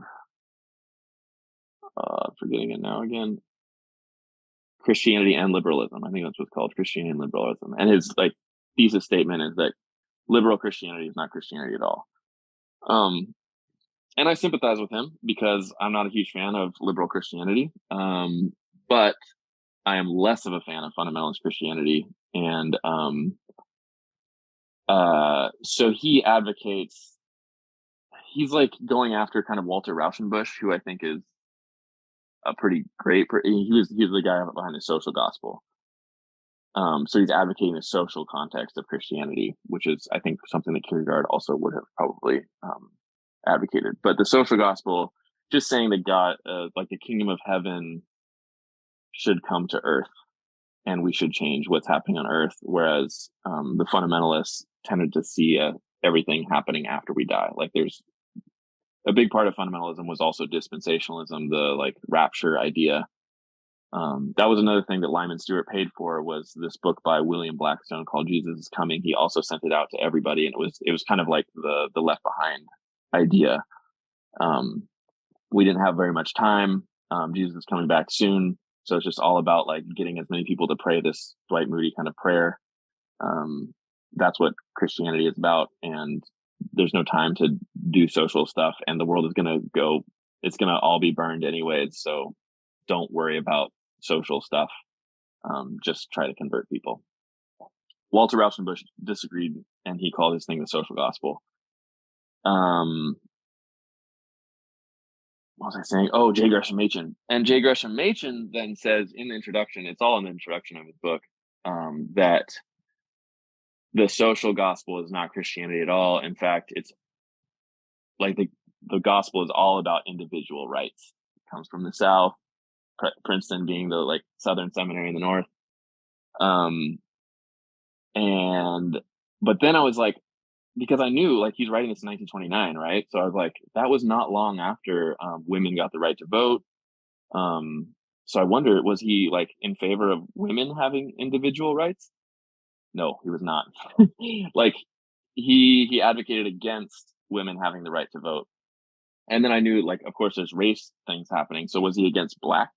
Was he an advocate of black people having individual rights? No, he was not advocate. In fact, he has this letter that he wrote to his mom about how much he hated that black people were allowed in the dorms at Princeton now. And so I look at his thing and I'm saying, okay, what individual rights are you talking about?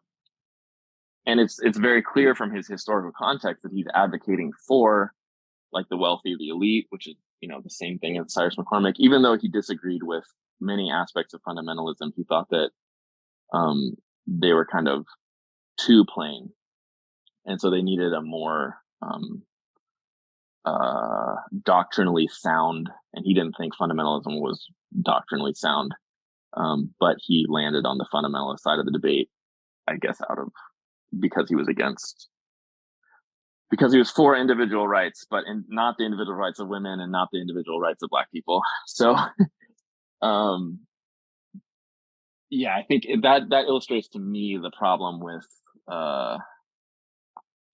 that states' rights thing, because it's like states' rights to what? And Liberty University, liberty for what? And it was liberty to exploit other people, and liberty to not think about the poor in spirit is what I would say. It's to me, it's anti-gospel. Even though it uses the words of Christianity, it is Christendom. To go back to Kierkegaard, it's not Christianity, it's Christendom. Yeah, so that was Machen. Because they were basically, putting forth a theology that I know in our circles, this the social gospel was a pejorative term, to say that it's devoid of content. But then I was introduced to a word later, orthopraxy, and I'm like, oh, well, it seems like that's kind of what the social gospel is. And it's like, well, maybe you need a theological and a social gospel. Like if you want to say that you need both of those things, that's great. But like the social gospel is a part of the gospel. Yeah, and I think that I think that's a big reason why I left the evangelical fundamentalist tradition, is just because I saw them blasting the social gospel. I didn't see them including it. And so somehow their theology was cutting it out. Whereas, yeah, like I never heard of Walter Rauschenbusch. And I didn't know, like Walter Rauschenbusch was a huge influence on Martin Luther King. And so, yeah, but then I discovered, I guess the next part of the story is that, so from 1925 until 1949, fundamentalism kind of goes underground. They just focus on their Bible colleges. At least that's the story that's told. I know there's some people that contest that, but that's like the years, like the mainline denominations became like, I mean, they were already strong. Like the mainline denominations were, yeah, they were strong. They really, those mainline / liberal Christians really invested in the social sphere. So they started like public schools. They started a lot of public things. They were very involved in FDR's New Deal. So they were advocating like society. They were advocating for like the infrastructure project, big community. They're advocating big community. And they weren't so particular about whether things were called Christian or not. They were just like, we want to make the world a better place. And they did, but business people, you know, in the tradition of Cyrus McCormick Jr. and Lyman Stewart, were not huge fans of this. And they didn't like that the like fundamentalists or their kind of projects of maximizing profit were being excluded from the mainline denominations. So they started basically, but they agreed, many agreed that fundamentalism was problematic. Like it was too militant, it was too angry. And so like I think one of the most respectable advocates of what became evangelicalism, he's kind of the founding father of it, is this guy named Carl F.H. Henry. You heard of him? No. It was kind of, from what I understand, it was kind of like Carl Henry, this guy at Gordon Conwell, what was his name? Gordon Conwell Seminary in Boston, and Billy Graham, that kind of were able to build their first, well, there was fundamentalists that wanted to like regain fundamentalism, but they saw like Carl Henry wanted a like fundamentalist theology, but then liberal social impact, something to this effect. Anyways, so he tried to make like a middle way of what he wanted to call evangelicalism, and they kind of like pulled from Charles Finney, because Charles Finney was somebody that a lot of people agreed with, especially in the non-denominational. He was an abolitionist before it was cool. He was preaching like Moody. He wasn't so tied in with denominations, so they liked Charles Finney. And Charles Finney, I think, is like the like main person behind the word evangelical. Also, there's a college that did he start? Oberlin College. Very kind of socially aware, and Christian, at least at that time. And Wheaton was one of these colleges also, but then getting into the weeds again. But Wheaton actually ended up getting a fundamentalist president. So he became fundamentalist. I guess he's probably like a William Jennings Bryan type that was theologically conservative, but wanted to maybe be a little bit socially liberal. I'm unaware exactly. But Wheaton has its roots in the Charles G. Finney. Is that Second Great Awakening? I think it's the Second Great Awakening. And so Billy Graham, Carl Henry, and the other person whose name I'm forgetting from Boston, they started the National Association of Evangelicals. And Moody wanted to Billy Graham wanted to preach this kind of just simple message of Dwight Moody. I mean, I think he said often that he wanted to revive the spirit of Dwight Moody.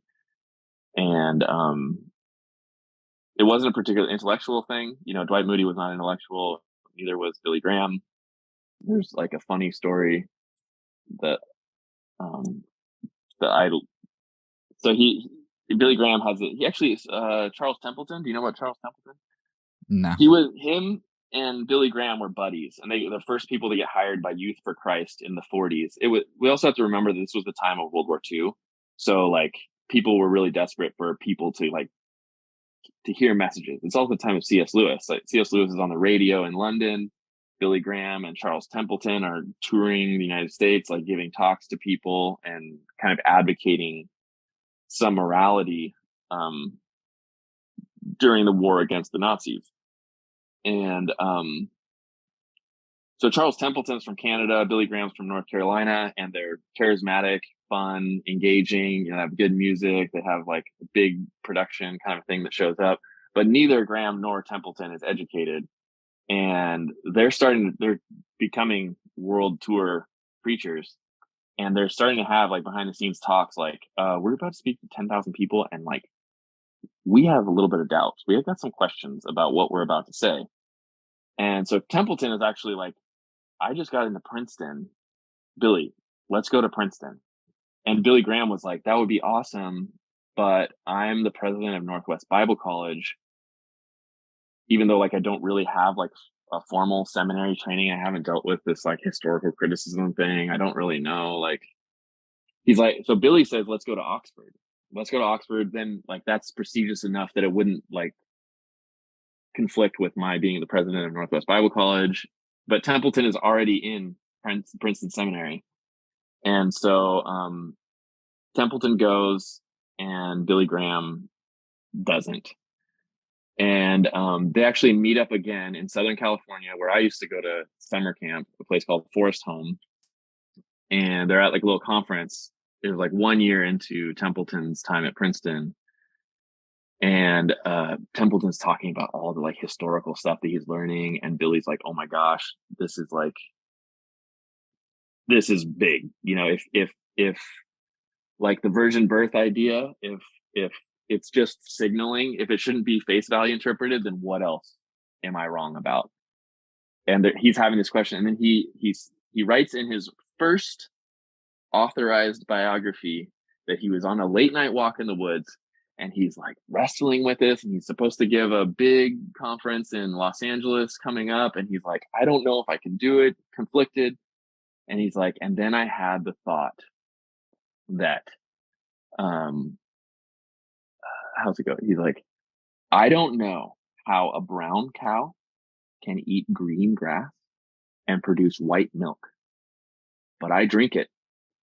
Therefore, I'm going to preach the Bible the way I know to preach because it works.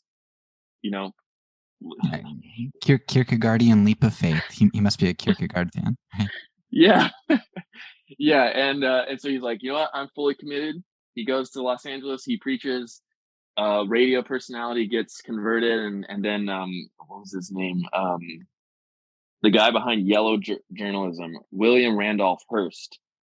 Yellow journalism is like a term for like shady journalism, not particularly aware, but like propaganda. I suppose maybe not full propaganda. But the guy who's most known for yellow journalism, William Randolph Hearst, sends a note out to all his newspapers, Puff Graham, 2 words, Puff Graham. And so then the next day, Billy Graham is everywhere. The Los Angeles crusade just like explodes. And then now evangelicalism is like on the scene, and Billy Graham is like this savior. It launches him into a meeting with first Harry Truman, but he kind of blows it with Harry Truman. He like is not confidential about their conversation. So Truman has not very many good things to say about Billy Graham, but Dwight Eisenhower loves Billy Graham and thinks that he needs a God component, specifically a Christian component to his campaign to contrast with the Soviet Union. And so he says, all right, Billy, like you're in, I'm going to get baptized by you. So he's the first president to get baptized. And Dwight Eisenhower, by the way, is named Dwight because of Dwight Moody. He's named Dwight after Dwight Moody. His mom chooses that. And so Eisenhower then adds In God We Trust to money and Under God to the Pledge of Allegiance in the 50s. And it's after the war, economics is going great. And so like even like liberal people, they're like, that's a great idea. You know, there's no contest to that. Yeah, and you started presidential prayer breakfast too, right? Yes. Yep. Dwight Eisenhower's vice president, if I'm remembering right, at least part of the cabinet was a guy named Richard Nixon. And Billy Graham gets like really connected with Richard Nixon, like really likes him. But Billy Graham is actually also a Democrat. He's from the South, and Eisenhower's Republican, but he kind of just decides like it doesn't matter that much, whether you're Republican or Democrat, whatever. But he never changed his voter registration, so he was Democrat till the day he died, actually. Or I don't know. He never became a Republican. Let's just say that. And I don't think that he ever officially left the Democrats. He's also good friends with Lyndon Johnson. But every president since Eisenhower to Obama basically had Billy Graham as part of his kind of King's Court. Like, even Obama like had several meetings with Billy Graham, and like they prayed together and did all kinds of things together. Clinton, of course, as well.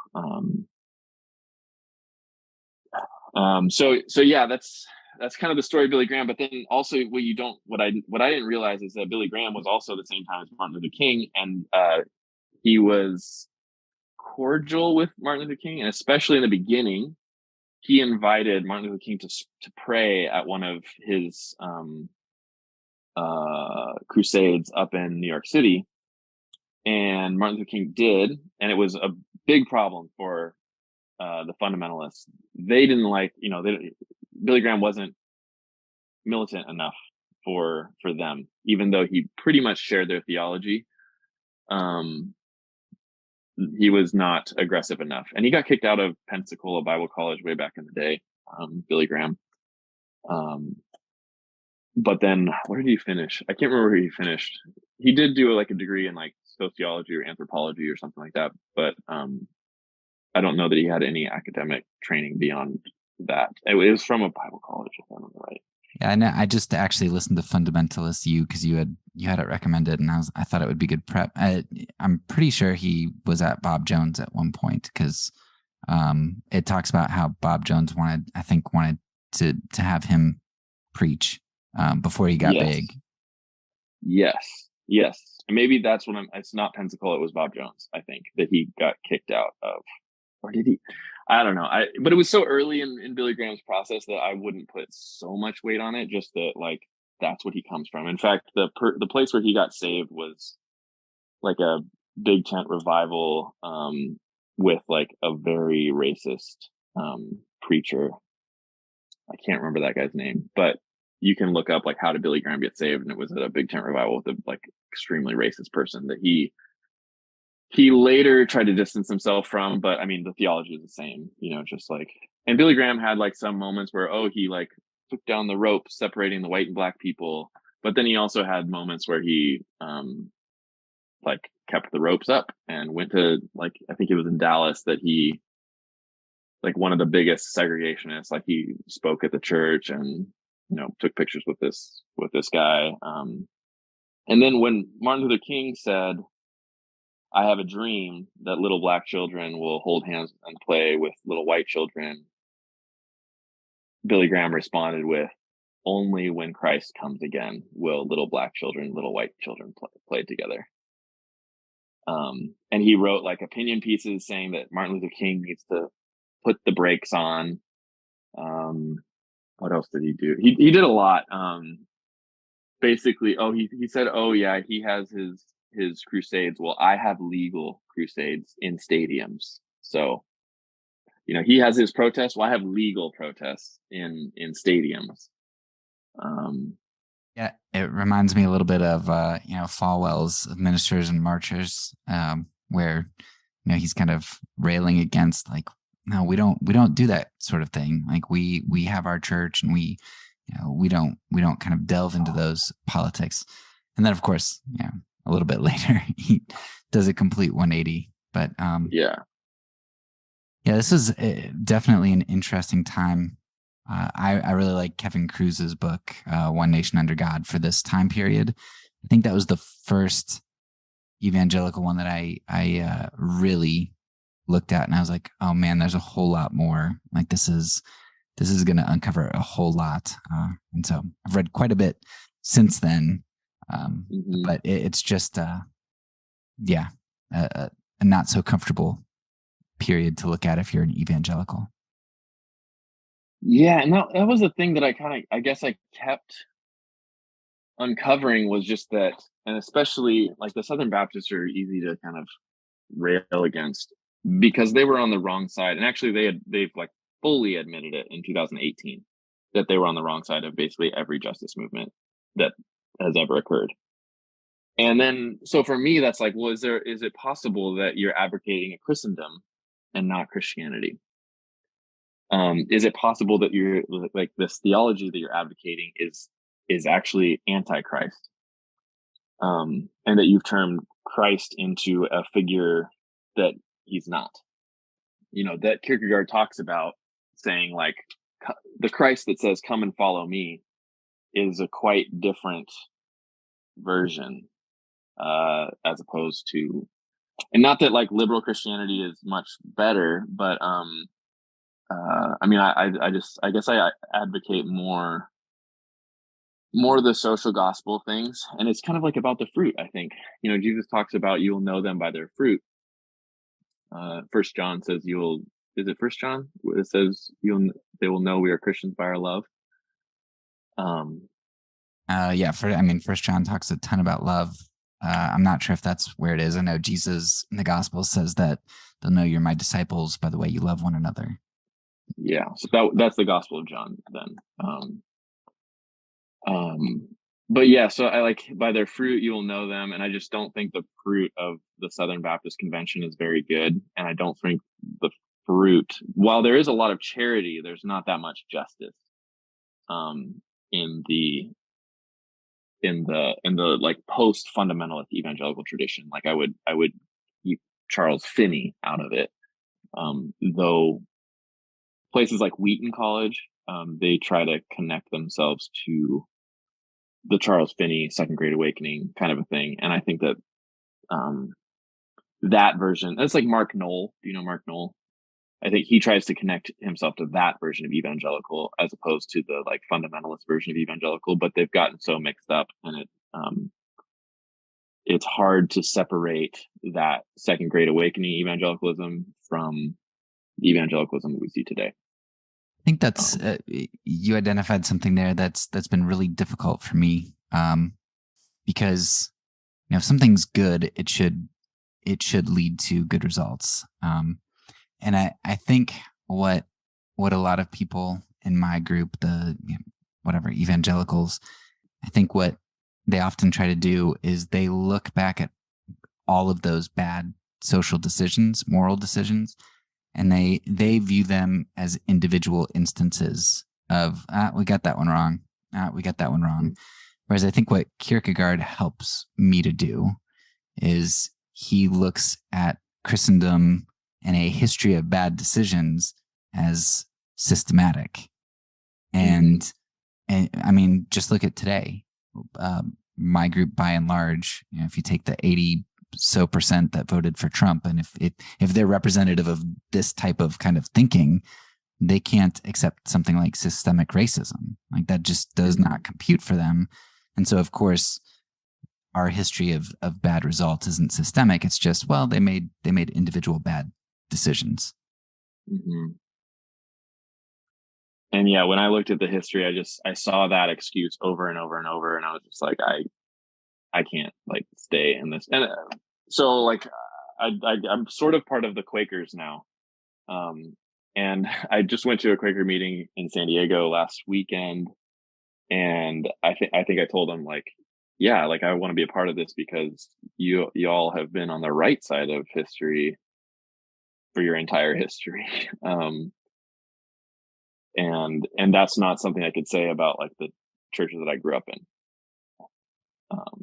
Yeah, side note, I actually interviewed a Quaker historian in my season on nonviolent action, because there's this Quaker guy named Benjamin Lay who is like amazing. Yeah. But she kind of burst my bubble because she was like, well, it wasn't always so clear. You know, these Quakers were fighting with those Quakers and this. And I was like, okay, well, they're still at least really good. You know, they might not be perfect. And they more than other people self-correct, it seemed. It's like, okay, you had a bunch of people get into power who owned slaves, but you remedied that. You know, maybe it took you 50 or 100 years, which is a long time to enslave people. But you had people in your community pushing back against it the whole time. And when you did free your slaves, you compensated them back pay. Wow. I mean, that's pretty amazing. So yeah, I agree Yeah. with you. I think as a group they do a good job. Yeah.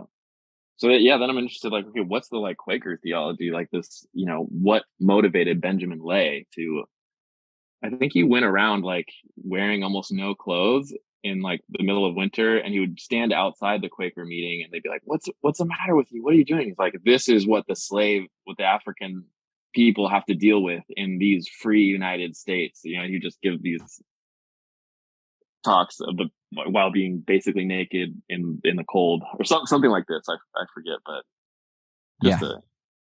and they were on the wrong side of the government over and over and over. Like the government persecuted them. I found out that I have a distant relative who was a Quaker living in Virginia in the Virginia colonies, and he got ran out with the other Quakers because I think they were protesting slavery or something, or treatment of Native Americans. And so they had to like flee to Maryland, the southeast part of Maryland, kind of like a swampy area where nobody really wanted to live, from what I understand. But a bunch of Quakers moved there because they were going to get killed if they stayed in Virginia.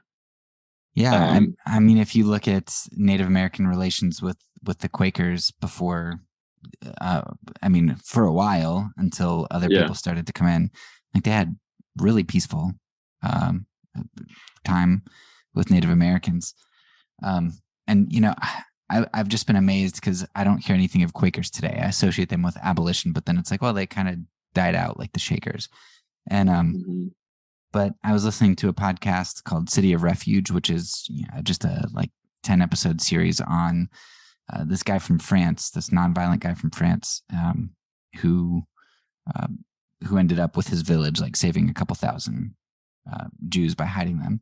And he, at one point in the series, I think he's imprisoned or somebody from his community is imprisoned, and they run into like a Quaker smuggler who's associated with the Friends Association. And it's like, you had Quakers who, when the U.S. is keeping Jews out and nobody supposedly knows about the Holocaust, the Quakers know what's going on, and they're over there helping out. You're like, holy crap. Like, I mean, it's just amazing what they do.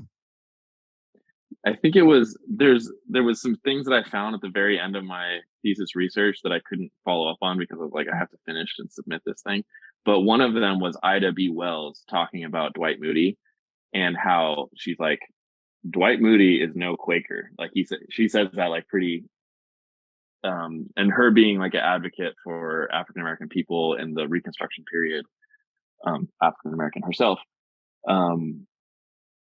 Yeah, she's like, Dwight Moody never did anything to help us, but the Quakers did.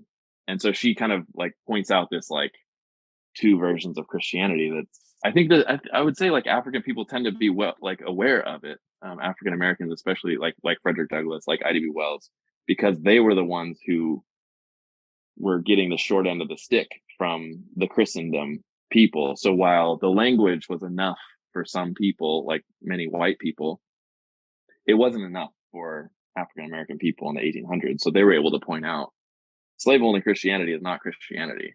Yeah, well, and that's because the Christianity that slaveholding Christianity preserved was really would have been really comfortable for somebody like me, and so of course it seems good because I'm not on the receiving end of that stick. Yeah, and then I think about Jesus' statement again. I came to bring good news to the poor. Who was the poor at that time period? It was African Americans. It was Native Americans. Were they bringing good news to those people? No, they were bringing bad news. George Whitefield brought bad news to African American people. Like, sorry, no liberation for you.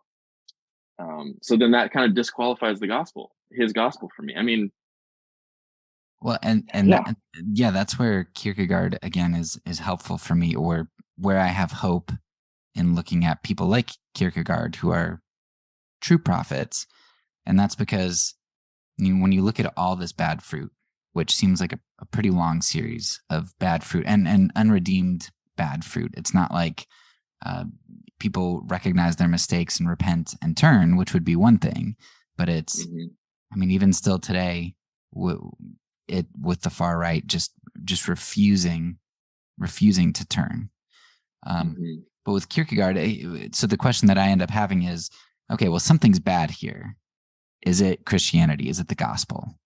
And I think I don't think that is, because I think Jesus is so right and so beautiful and so amazing. So Kierkegaard highlights the thing that I think it is, which is Christendom. And I don't want to throw out Christianity. I don't want to throw out Jesus, but I sure do want to throw out Christendom. Yeah. Yep. Yeah. And I think no one since Kierkegaard, at least in like the, academic philosophy, even though Kierkegaard was not an academic philosopher, few were in the 19th century.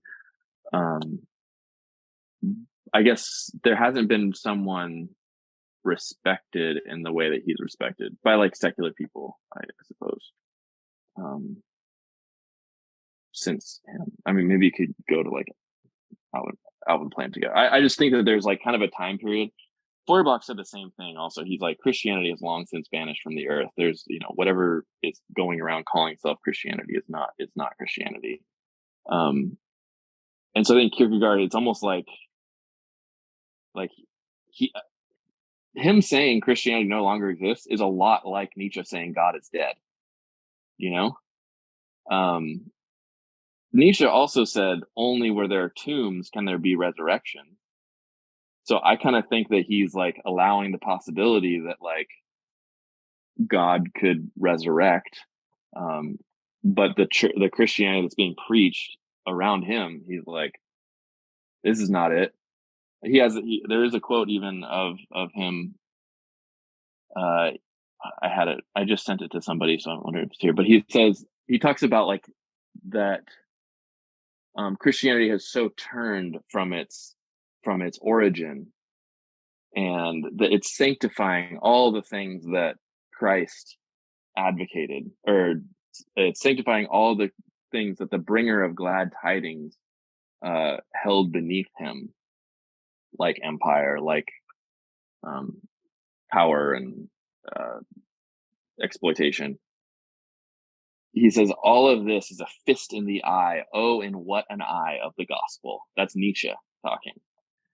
And I was just shocked. That's in the Antichrist, even like the book, The Antichrist. And is he speaking as himself there? Or is he speaking from like another perspective? He's speaking as himself. This Nietzsche thing. I'm trying to find I'm thinking of like, thus spoke Zarathustra. He's not speaking from himself. He's kind of, various characters are speaking. Yeah. So the quote is that mankind should fall on its knees before the opposite of what was the origin, the meaning, the right of the gospel, that it should have sanctified in the concept church precisely what the bringer of glad tidings regarded as beneath him, behind him. It is a fist in the eye. Oh, and what an eye of the gospel. Friedrich Nietzsche, the end of his life. That's like one of the last things he wrote. So do you think people just, because I'm like a novice when it comes to philosophy, so it's really easy to read the most popular things or to take quotes and to kind of form your ideas about an individual's thoughts. For me, I really didn't like Nietzsche because it seemed like he was against altruism. It seemed like thinking about other people was weakness. And he, the power was something that he elevated. And that didn't seem like a good thing. I understand why he says God is dead. I get that, and I don't fault him for that. But the moral ethic that I perceive from Nietzsche just doesn't resonate at all with me. So do you think that's a mischaracterization that a lot of people have of him, and maybe there were more Christian elements underneath, or how do you explain that? Yeah, there's so Nietzsche's sister was a Nazi, and Nietzsche went crazy in 1890. So he wrote The Antichrist in 1889, and he lived 10 years of like basically not talking to people, and his brain just didn't work anymore. So from 1890 to 1900, when he died, he was like in a vegetative state, basically. And his sister kept him alive. His sister pulled a whole bunch of his writings together and put them into a book called The Will to Power, and gave that to Adolf Hitler. And Hitler loved The Will to Power, which is kind of like a Machiavellian. Well, I don't know that he loved it. I don't think it was like the most important thing, but he like endorsed it and said, this is a good text. It was, I mean, I feel like it wouldn't be so different from like the self-help in general of today, which I also think of Abraham and Nietzsche in similar capacities, like the biblical Abraham, in that Abraham left the God of his fathers to advocate something new. And that was definitely what Nietzsche was about. He was about leaving the Christianity that he came from and looking for this Übermensch, right? This person. And often he would say, like, Christ is the closest thing to an Übermensch that we have, but his tradition was co-opted. So he wasn't powerful enough. So then he advocates, for these kind of powerful things. And he has not great things to say about women, not great things to say about Jewish people. So I think that especially if you're like aware of that kind of stuff, but the reception of Nietzsche as through The Will to Power is kind of a creation of his Nazi sister. It's like an editing of his Nazi sister, which, I mean, I don't know that the preface to that book like acknowledges that kind of thing, or if it's just printed. I assume the newer copies are like acknowledged that way.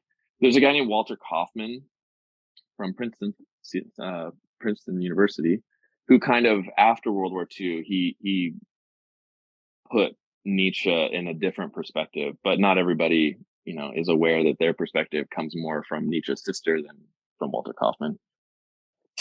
Paul Tillich was really influenced by Nietzsche, but I also think Nietzsche, he didn't get there. Like, he wanted something new, he didn't get there. So then you have to look at the people around who, like Tillich, who read Nietzsche as a destroyer of Christianity, of Christendom, but then he's like, okay, we need to keep going because we can't just be will to power individuals. And I don't think Nietzsche, the Antichrist, was supposed to be the second book in a 7-volume series, but that was the last thing he wrote because he went crazy not long after that. So yeah, I'll have to rethink about that, even if I end up disagreeing with a lot of what Nietzsche, his moral ethic and stuff, or what he thinks about Jesus. If he's like Kierkegaard at all in terms of what he destroys, I can respect that. Yeah, and I would say, like, go with what you like more, which is probably the Kierkegaard thing. Like, I would probably advocate attack upon Christendom rather than the Antichrist, but I would say, like, hey, kind of similar, just like Nietzsche doesn't want to use the Christian language, Kierkegaard does want to use the Christian language to rebuild something. But it's not. And like, atheists hate my view of Nietzsche as well. He was a big reader of Ralph Waldo Emerson, though. And so Emerson is kind of like Kierkegaard in that he doesn't abandon theology, I guess. Emerson sort of abandons Christianity, sort of, but not theology. He becomes kind of more of a Spinozist. He always appreciates Christ, of course, but Emerson's like a Nietzsche that's like a less militant Nietzsche, less obviously militant anyway. I think the people at the Harvard Divinity School definitely perceived Emerson as very militant. They banned him from campus for 30 years, so they perceived him as militant. So I want to, we're approaching modernity here to where we are today. And there's one other person that I want to touch on that I think you have some insight into that maybe helps us to understand Christendom and modernity and evangelicals, and that would be Ronald Reagan. Because I know you've had some experiences in South and Central America, and especially talking about liberation theology and some of what was going on down there, and assassinations and U.S. involvement and all that stuff. Wherever you want to take that and wherever you want to start, I'd love for you to maybe talk about that. Yeah, I think probably the first like spark for me in that context was I went down to Nicaragua. I had a friend who bought a little piece of land there, very cheap, right on the beach, and we built a little house. And so I spent a month working on this little house, and then the second month I kind of just toured around, and I went to a place called Esteli in the north of Nicaragua, the mountains. And weirdly, everywhere I kept seeing these signs that they were political signs, and it just said Christian, in Spanish. So it was like Cristiana, I think, and then Socialista, Solidaria, like single words: Christian, Socialist, Solidarity, like political people. And I'm like, time out. You cannot be a Christian and a socialist at the same time. They're mutually exclusive. But I'm like, there it is right there. And I was just weirded out, like my brain, my history, my awareness, my inheritance, intellectual inherited awareness says this can't be. And so I went and stayed with these people in the mountains of Nicaragua, just the kindest people. had just randomly met a Jewish guy, like kind of secular Jewish. I don't know that he was like really practicing, but he's from Israel, and another woman from the Netherlands. So the three of us were kind of like decided to do some of the tour things together. And we showed up to these people's house, and they had like it was just like the Shire. It was beautiful. Oh, my headphones are gonna die. So we'll change to a different sound. Maybe I'll just can you hear me? Yeah, it works great. Okay. So staying in this like place like the Shire, and they ask, where are you from? And I'm like, oh, I'm from California. I'm from the US. And they're like, oh, like so many people would be like, they would say, oh, we know that things have changed since Ronald Reagan. Like, so we're happy that you're here, And I was kind of like, what? We know that, the US is not everybody is like Ronald Reagan in the US. So we're happy that you're here. And I was kind of like, where did this come from? Like, what the heck? And so I got to talking to them and realized that these people in the mountains were like literally Christian socialists. And they talked about both aspects of that perspective for them. And he's like, yeah, we're socialists. Like I run the co-op here. The farms, we take our food to the co-op, and it gets distributed amongst the community. And, so obviously, I'm a socialist. So he's like, and that's why, like, Ronald Reagan was paying the Contras to come in here and terrorize us for the whole decade of the 80s. And I was like, what? I never heard that. And then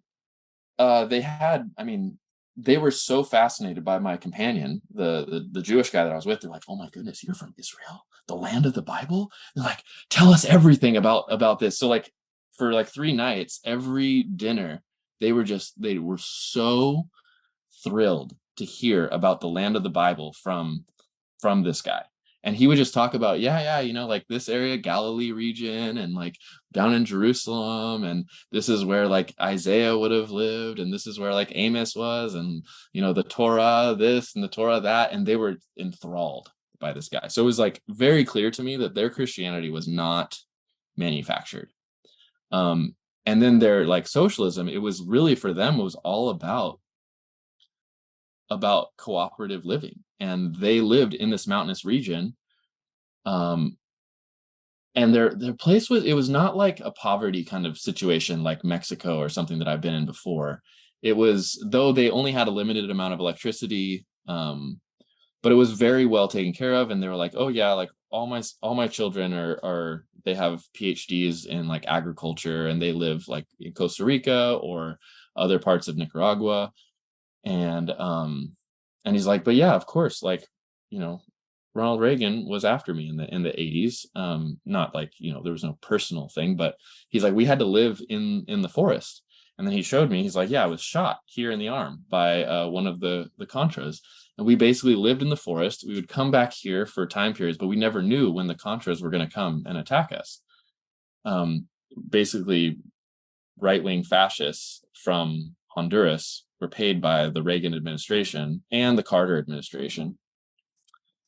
And before that, because the U.S. was on the wrong side of this thing. They liked the dictator Somoza, and the socialists, basically Christian socialists, liberation theologians, advocated against the fascist dictators like Somoza throughout all of Latin America. But yeah, like the big story is like this Catholic priest named Oscar Romero. He's probably like the most famous of the liberation theologians in this context anyways. And he was in El Salvador advocating against the US supported fascism. And the US liked it because it was kind of like Saudi Arabia. Like, we picked a few families to make very wealthy, and then they would provide us with resources cheap and in the way we wanted it. So in Latin America, it was like a lot of fruit. It was a lot of beef. It was just really cheap for us. But we made a few people very wealthy, like the Somozas. And the Somozas kept Nicaragua in this, like, basically lord and serf arrangement. But we liked that because it was really cheap for us. And the liberation theologians started to see that, and they were like, this is really problematic, the way that people are being treated by the Somozas. And so we're actually going to advocate for the people against the Somozas. And the US didn't like that. So there were many different groups of people, like this particular one is called the Atlacatl Battalion. And they went to North Carolina to get trained. The first thing that they did when they got back from North Carolina is they went to Oscar Romero's church and shot and killed him. So it's not like, you know, the U.S. are necessarily, I mean, we don't know, but the U.S. isn't necessarily saying, okay, hey, send us a hit squad, we'll train them. But we know the types of people that they're sending us, and we know what they're going to do with what we train them to do. Yeah. And I read into it more because obviously I'm like, wow, Reagan is like the best president of the 20th century as far as like the people I know are concerned. And so I was very confused to find out about this, and then to find out that basically the way we think of Hitler is the way they think of Reagan because of what he did in Latin America. And I was like, this was again like, well, I thought I was, you know, I thought I was like small government, or I thought I was a Christian, but I thought Reagan was a Christian. I thought like, but then come to find out that like what he did in Latin America in particular was really horrific.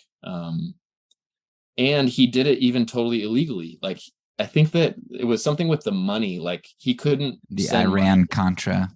Yeah, Iran Contra. So Iran, he sold weapons to Iran, and then the money went directly to the Contras, which was in Honduras, to fund terrorizing the Nicaraguans. Yeah, and this also gets into you know, there's the conspiracy that involved the CIA allowing crack to continue so that they could get money to funnel to the Contras because they couldn't obtain that money through the government anymore. And so the crack epidemic was at least in part a result of CIA maybe not conspiring with drug dealers, but at least looking the other way. Mm-hmm. And like I first heard Noam Chomsky talk about it concisely, and he just said liberation theology was an attempt to bring the Gospels back into Christianity. So like, you know, we might say that it's a Kierkegaardian thing, again, like trying to reintroduce Christianity to Christendom. That's what liberation theology was. But he's like, but you can't have that. Christianity, as it has been known in the West, is the theology of the wealthy. It was the theology of Ronald Reagan, the theology of Cyrus McCormick and Donald Trump. It's not the theology of the poor. Like, you can't like advocate for the slaves. You can't advocate for the people being enslaved in Nicaragua in the 80s. So he's like, so of course we crushed it. Like, we violently repressed it. And this was just wild, because I was thinking, oh my gosh, the government is suppressing Christianity, but I have been following Christendom. I've not been following Christianity. Yeah, so I'm getting it. Yeah, I'm getting it from Christendom. I'm not getting it from Christianity. Well, yeah, it's like our government. A lot of evangelicals have this martyrdom complex, this persecution complex, and it's like when you study history, you learn that it's your government, like our government, that has actually been persecuting Christians just out there to secure my Christendom, like my version of Christianity and my comfort. Mm-hmm. But also, like, we're worried about people, like the government coming into my home and shooting me or something, like what the government's going to come in here and take my kids from me. Guess what's been happening to Black people for like forever? Like Breonna Taylor was just like a few years ago. The government, a police officer came in there and shot her, killed her, and then said, oh, sorry, like wrong apartment, So like, and like, or Philando Castile, like the government, he said, I have a gun in my in my glove box, and then the guy pulled out and killed Philando Castile for no reason other than the police officer was scared or something. But this is so, like, the government is coming and killing people. It's just not coming and killing white people. Or what's Dylan Roof went to African Methodist Episcopal Church in North Carolina, I think. Dylan Roof, he shot up a prayer meeting. But we don't think of that as like Christian persecution. But like, how come I didn't hear about that? Christian persecution. A guy came in and shot up a church, but it's not a big deal. Or like in the 1960s, the Birmingham, I think it was Birmingham Baptist. It was American Baptist. It was Black people, and white Christians went and blew up a church, killing 4 little girls. Was it Birmingham? Montgomery? I forget. I think it was Birmingham. I think, yeah, I don't remember exactly. During Sunday school, they killed 4 little girls, and that's not considered like Christian persecution? How come I never heard about that in Voice of the Martyrs? Yeah, it reminds me of James Cone's Cross and the Lynching Tree, which is a really profound book, but I think that hits at exactly what you're talking about. Yeah. So all the things that I was like concerned the government might come and do, they've been doing for the history of the United States. Well, and that's internally, but the people that you're talking to in Nicaragua, your government was going and doing that overseas, or at least supporting that. Mm-hmm. Yeah, I'm trying to think. Well, I mean, we did do like a direct intervention in Chile, I think, where there was a democratically elected socialist leader, and we went in and took him out. It was Salvador Allende? Yeah, and then Pinochet.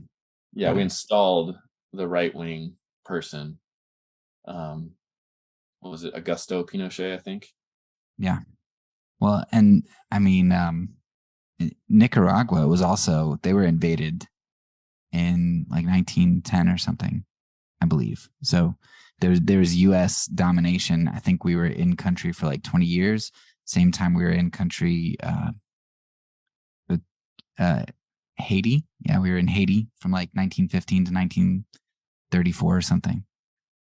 So we're in all of these countries, and yeah. Yeah, and it's when you read into it, it's indefensible. And it was largely the Christians, the quote unquote Christians, the Ronald Reagans. I mean, but also Ronald Reagan, he was never, I don't know, was he actually a Christian? I think that, like, now that I've read about him, I don't know that he was a movie star. Yeah, I think he catered to Christians and, used the right lingo and stuff.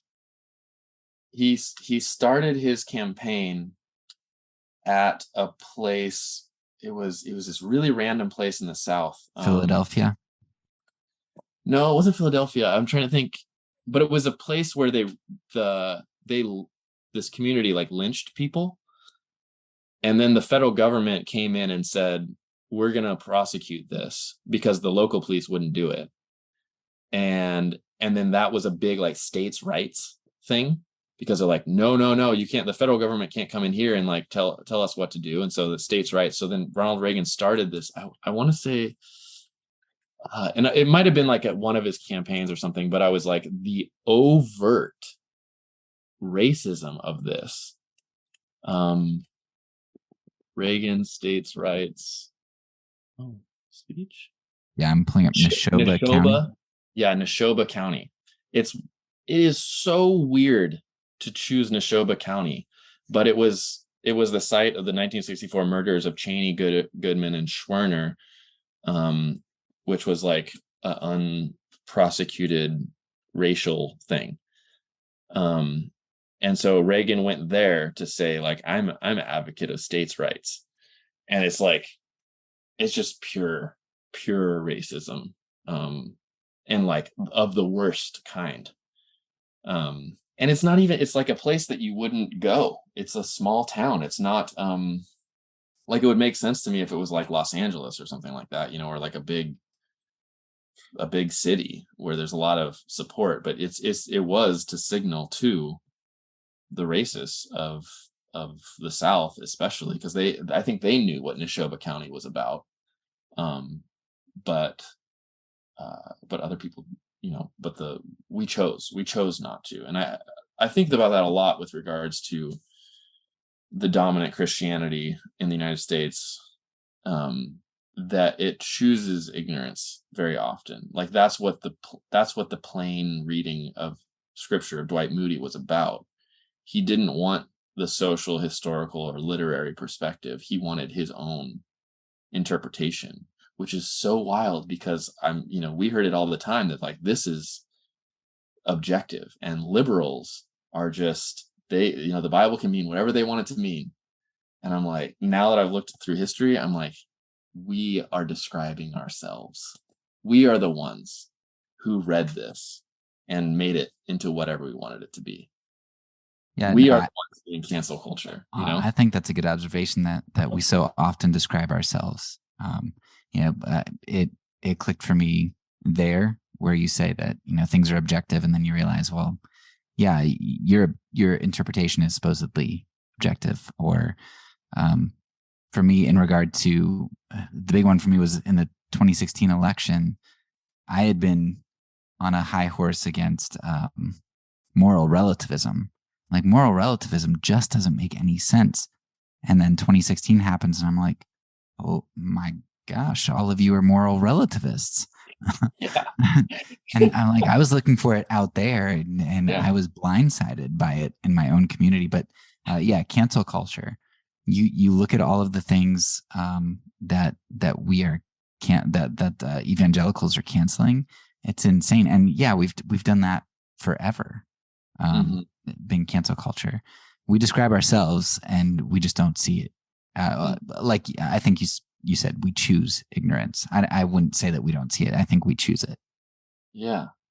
Well, I mean, it's like there are prophets amongst us, like a Martin Luther King. I think he was saying some very relevant things about race, and then he was saying some very relevant things about poverty and things about the Vietnam War, and people did not want to hear it because it's so, like Daniel Berrigan, a radical Catholic priest said, he said, the poor tell us who we are.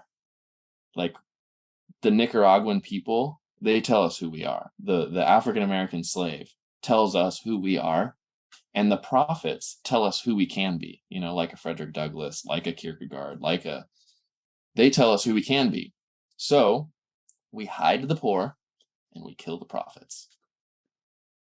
Over and over again. We do this over and over again. which is hard for me now. This is like where I'm personally at. I think about all the time.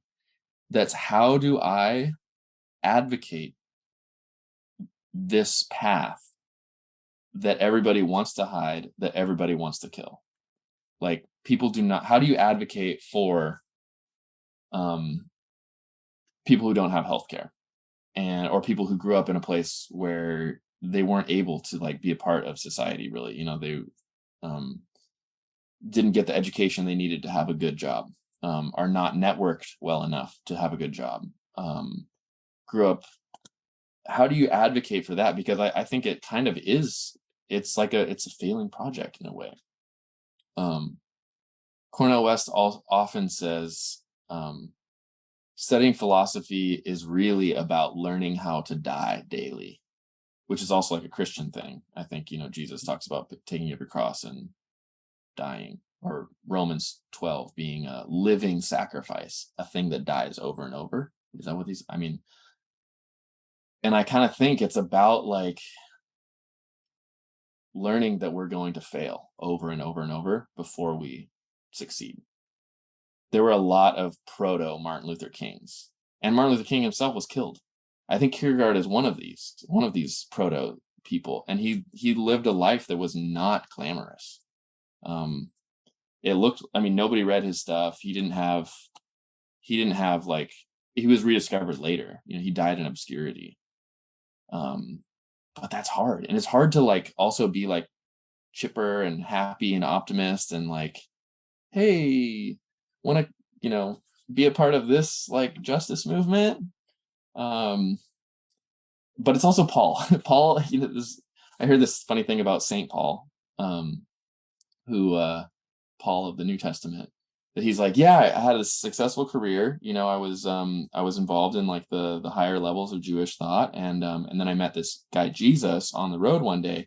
I went blind for 3 days, and then I was about to go kill Christians, but then I decided to be one of them, and so now I've been subjected to the lash, the 40 lashes minus one. I got shipwrecked. People want me dead. I don't have money anymore, and you too can have this same Jesus if you like. It's not a glamorous thing. It's not. Jesus is not speaking from glory, like Kierkegaard said. He's not part of the big wealthy church saying, "Come and follow me." He's basically the homeless ex-carpenter, washed up rabbi saying, "Come and follow me." I don't have a place. This foxes have holes and birds have their nests, but this Son of Man has no place to lay his head. That's a Jesus thing, And so it just makes it hard, So that's the question I'm asking right now, is like, how do you actually advocate this thing that people don't want? And Christian people, maybe even the most, don't want. They want the Christendom. They don't want the Christ. Yeah, I think that's where, Kierkegaard, whatever his ideal was, he had something that he latched onto that was able to drive him. And for me, that's, Jesus, but I'm trying to think something more tangible that people who aren't Christians might understand. I guess for me, when I see where this other morality leads, like where consequentialism leads, this is why I wanted to do this season on propaganda and conspiracy, because I recognized that I was propagandized and everybody around me was propagandized in my evangelical circles. I'm still propagandized. Just hopefully I'm becoming more aware of it and able to fight it a little bit better. But when you start just digging in historically, like far back, but also you don't even need to go far back. You can just go, like you said, back to Ronald Reagan. You can go back 5 years, and just recognizing all of the death and destruction and injustice and oppression that consequentialism and other moral ethics lead to for other people, even if not yourself, is just horrendous. And I think you need that historical look because, like you said, okay, Kierkegaard died in obscurity. He could have come to the end of his life and said, everything I did was worthless, right? By consequentialist standards, he's a loser. He misses out. I think the your Nietzsche quote about, where there are tombs, there are resurrections. I think that's what a dying to self I kind of view as doing, where it's maybe I die in obscurity, but if what I have to say is good and valuable and God can use that, then he will use that. My job is to hold on to the ideal and pursue that and let God take control of that. Because you look at consequentialists like, Whitefield. Okay, we've got evangelicals who are still upholding him, but now we've got a lot of people who are saying, no, down with Whitefield. Like, we've got plenty of other good people that we can go to, but his legacy isn't going to last because of the moral compromises that he made. Whereas somebody like Kierkegaard, who dies in obscurity, is going to be remembered. And I don't know if that makes sense. I was going to say, we don't remember the Roman Empire. We remember Jesus. Jesus' story is much better than the Roman Empire story. And it's the tradition that I want to be a part of. I think of that song all the time. When the saints go marching in, oh Lord, I want to be in the number when the saints go marching in. So I do want to be on that right side of history. I do want to be part of the prophetic tradition, but it's hard, and yeah, it's just hard, but that's also why the prophets like Elijah, after his big moment against the prophets of Baal, he's like super depressed and wants to die, like he won, but kind of like at what cost? Like social isolation. And yeah, because that's when he goes and hides in the rock, right?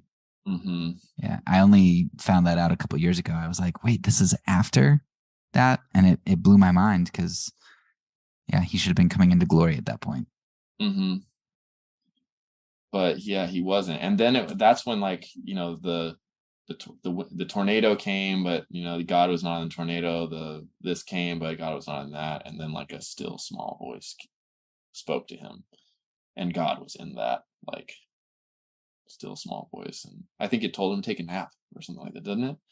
Like, just have some food and like rest. It's cool.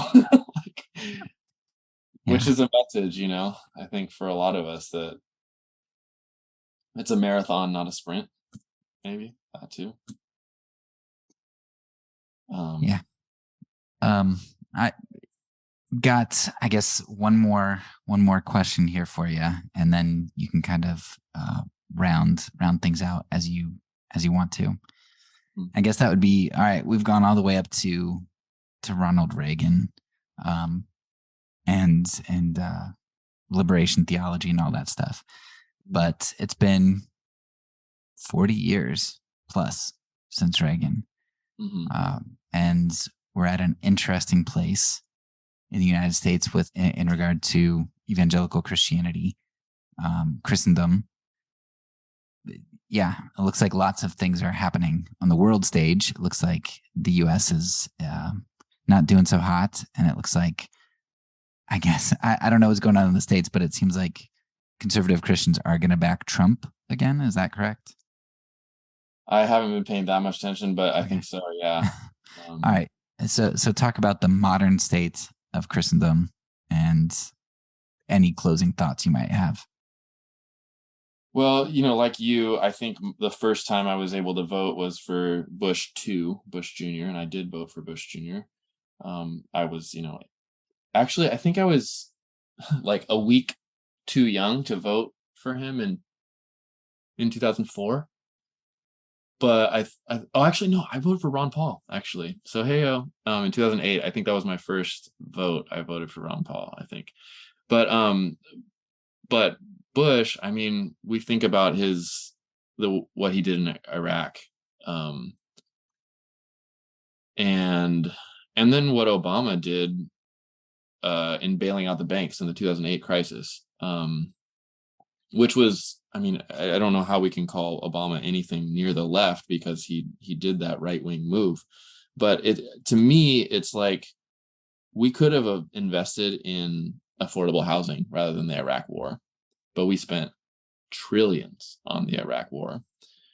And again, instead of bailing out the banks, we could have invested again. I mean, I think housing is like probably one of the most important things. We could have invested in infrastructure, but we didn't. We decided to give the money straight to the banks, and they do whatever the heck they want with it.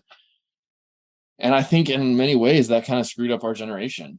And Bush was certainly the choice of evangelicals. I don't think there was nobody in my circles that was advocating anything but Bush. And then, yeah, I mean, 81% voting for Trump, and continuing the anti-Christian things of Reagan.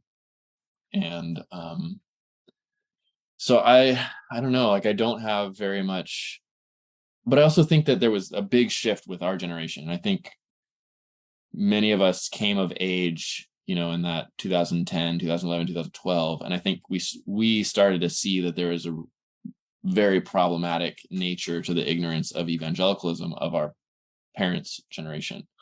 So we are making it better. But the thing is that, like, slaveholding is profitable, and Reagan's actions were very profitable. So of course people love them. Profitable for a certain group of people, and they're taking that wealth and they're building castles, fortresses and things. But they're blowing up Iraq, they're blowing up places all over the world. Anything that contests them, they're just blowing it up. So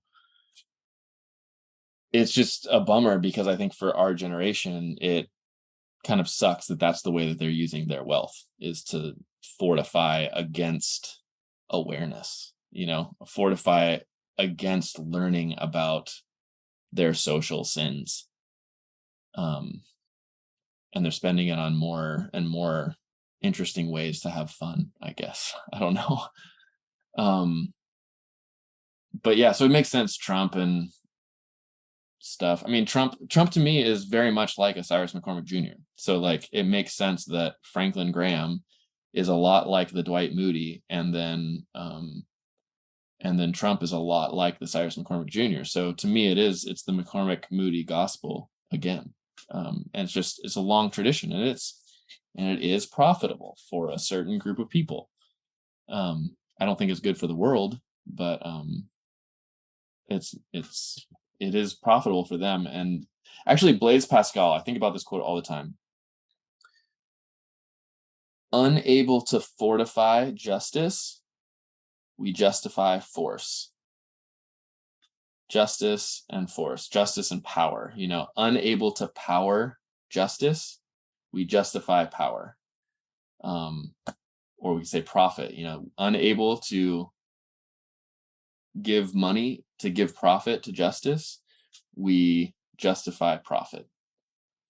And so I think we have a hard time understanding what is power and what is justice. And if power just uses the language of justice, or like says we give 1% to the planet, then we're like, cool, great, profit and justice. But it's not. George Whitefield, unable to build his orphanage in a just way, he decided to build his orphanage in an unjust way. And we say, hey, I'm supporting an orphanage, but you're doing it unjustly. And isn't justice actually just about, like, social sustainability even? Like, I think the prophets are saying your profit-seeking motives are unsustainable. Like, your kids are going to find out that you got your wealth by terrorizing Nicaraguans, and there is somehow a still small voice that we hear, like the rocks cry out. If no one will speak like Jesus, if no one will speak like the prophet, even the rocks will cry out. Like, we will find out. The blood of Abel cries out from the ground. Remember that line? Like, Cain kills Abel, and then God says, "Where is your brother Abel?" And Cain says, am I my brother's keeper? Like, I don't know where he is. Meanwhile, Cain killed him, of course. And then God says, "The blood of your brother Abel cries out from the ground." And so I think right now it's the blood of the Native Americans is crying out from the ground. The blood of African Americans is crying out from the ground. The blood of women is crying out from the ground. The blood of just poor people in general is crying out from the ground. And our parents' generation and evangelicalism in general does not want to hear it. Yeah, I think our generation, I think in our lifetime, it's going to come back on us. It just seems like things are kind of going that way. And I'm not into predicting eschatology or anything, but one of the things that I did think was interesting, and it clicked for me with the 1619 project. I'm like, wait, that's 400 years, 2019, and biblically speaking, that 400 years, Egypt, all that kind of stuff. I'm like, okay, and things go in 40s, and 40 times or this times 10. So it's 400's a magic number in the Bible when a lot of things kind of come back on you. And I was like, well, that's about when things started to really take a turn in our society. So it'll be interesting to see what happens. Yeah, for me, 2012 was the year that I was like, I can't really be a part of this anymore. And it was right about the same time, like the Mayan calendar said the world was going to end. And so it was, the world was, or, they stopped predicting, I don't know what it was, but it was like December 2012 is like when the Mayan calendar predicted like the end of the world. And now I see like the prophet, the eschatology thing as not so much like the end of the world, but the end of kind of an age or the end of an empire or something like that. And so for me, yeah, like a particular age or dominant system died in 2012. And I hope, something is being reborn. I think something is being reborn. Something is resurrecting. But it's a hard process. It's not like the changing of things is not easy. So I guess for you and something for me to remember too is that, assuming that we are, at least in some ways, trying to be true prophets and avoiding the false prophet route. It is encouraging when you look at the Bible that the or as Niebuhr said, the wilderness prophets, they do have a harder time, but they also tend to be smaller in number, and things don't seem to go too well for them. And so I think Jesus promised that those who followed him would bear a cross, and I think that's generally indicative of going the right route. So hopefully we do find ourselves in that number, the number from your song, but also the number of the minority true prophets. And there is something like kind of, I don't know, I like the integrity, feels good. Like I have made the hard decision, at least in this sense, I made, I think, the right decision, even though it's been sort of hard. And hard for me, like, it's not that. It's like, I live in San Diego. Like, the weather is perfect, I play soccer on Saturdays and surf on Sundays, I get to eat the best Mexican food in the world. Sorry, Mexico. I don't know. Yeah. So there's good stuff too. There's a lot of good stuff. And that's what I'm trying to remember. All right. Well, I think that's all the line of questioning that I have for you, unless there's anything that you want to add that you forgot or think would be a good addition. No, I think, yeah. Yeah. I think we said a lot. We said a lot. Was it? We're about over 2.5 hours. Yeah. Almost 3. Yeah. So, all right. It's good for me. Yeah. Well, thanks for taking time out of your day to do that. No problem. Thank you so much. That's all for now. So peace, and because I'm a pacifist, when I say it, I mean it.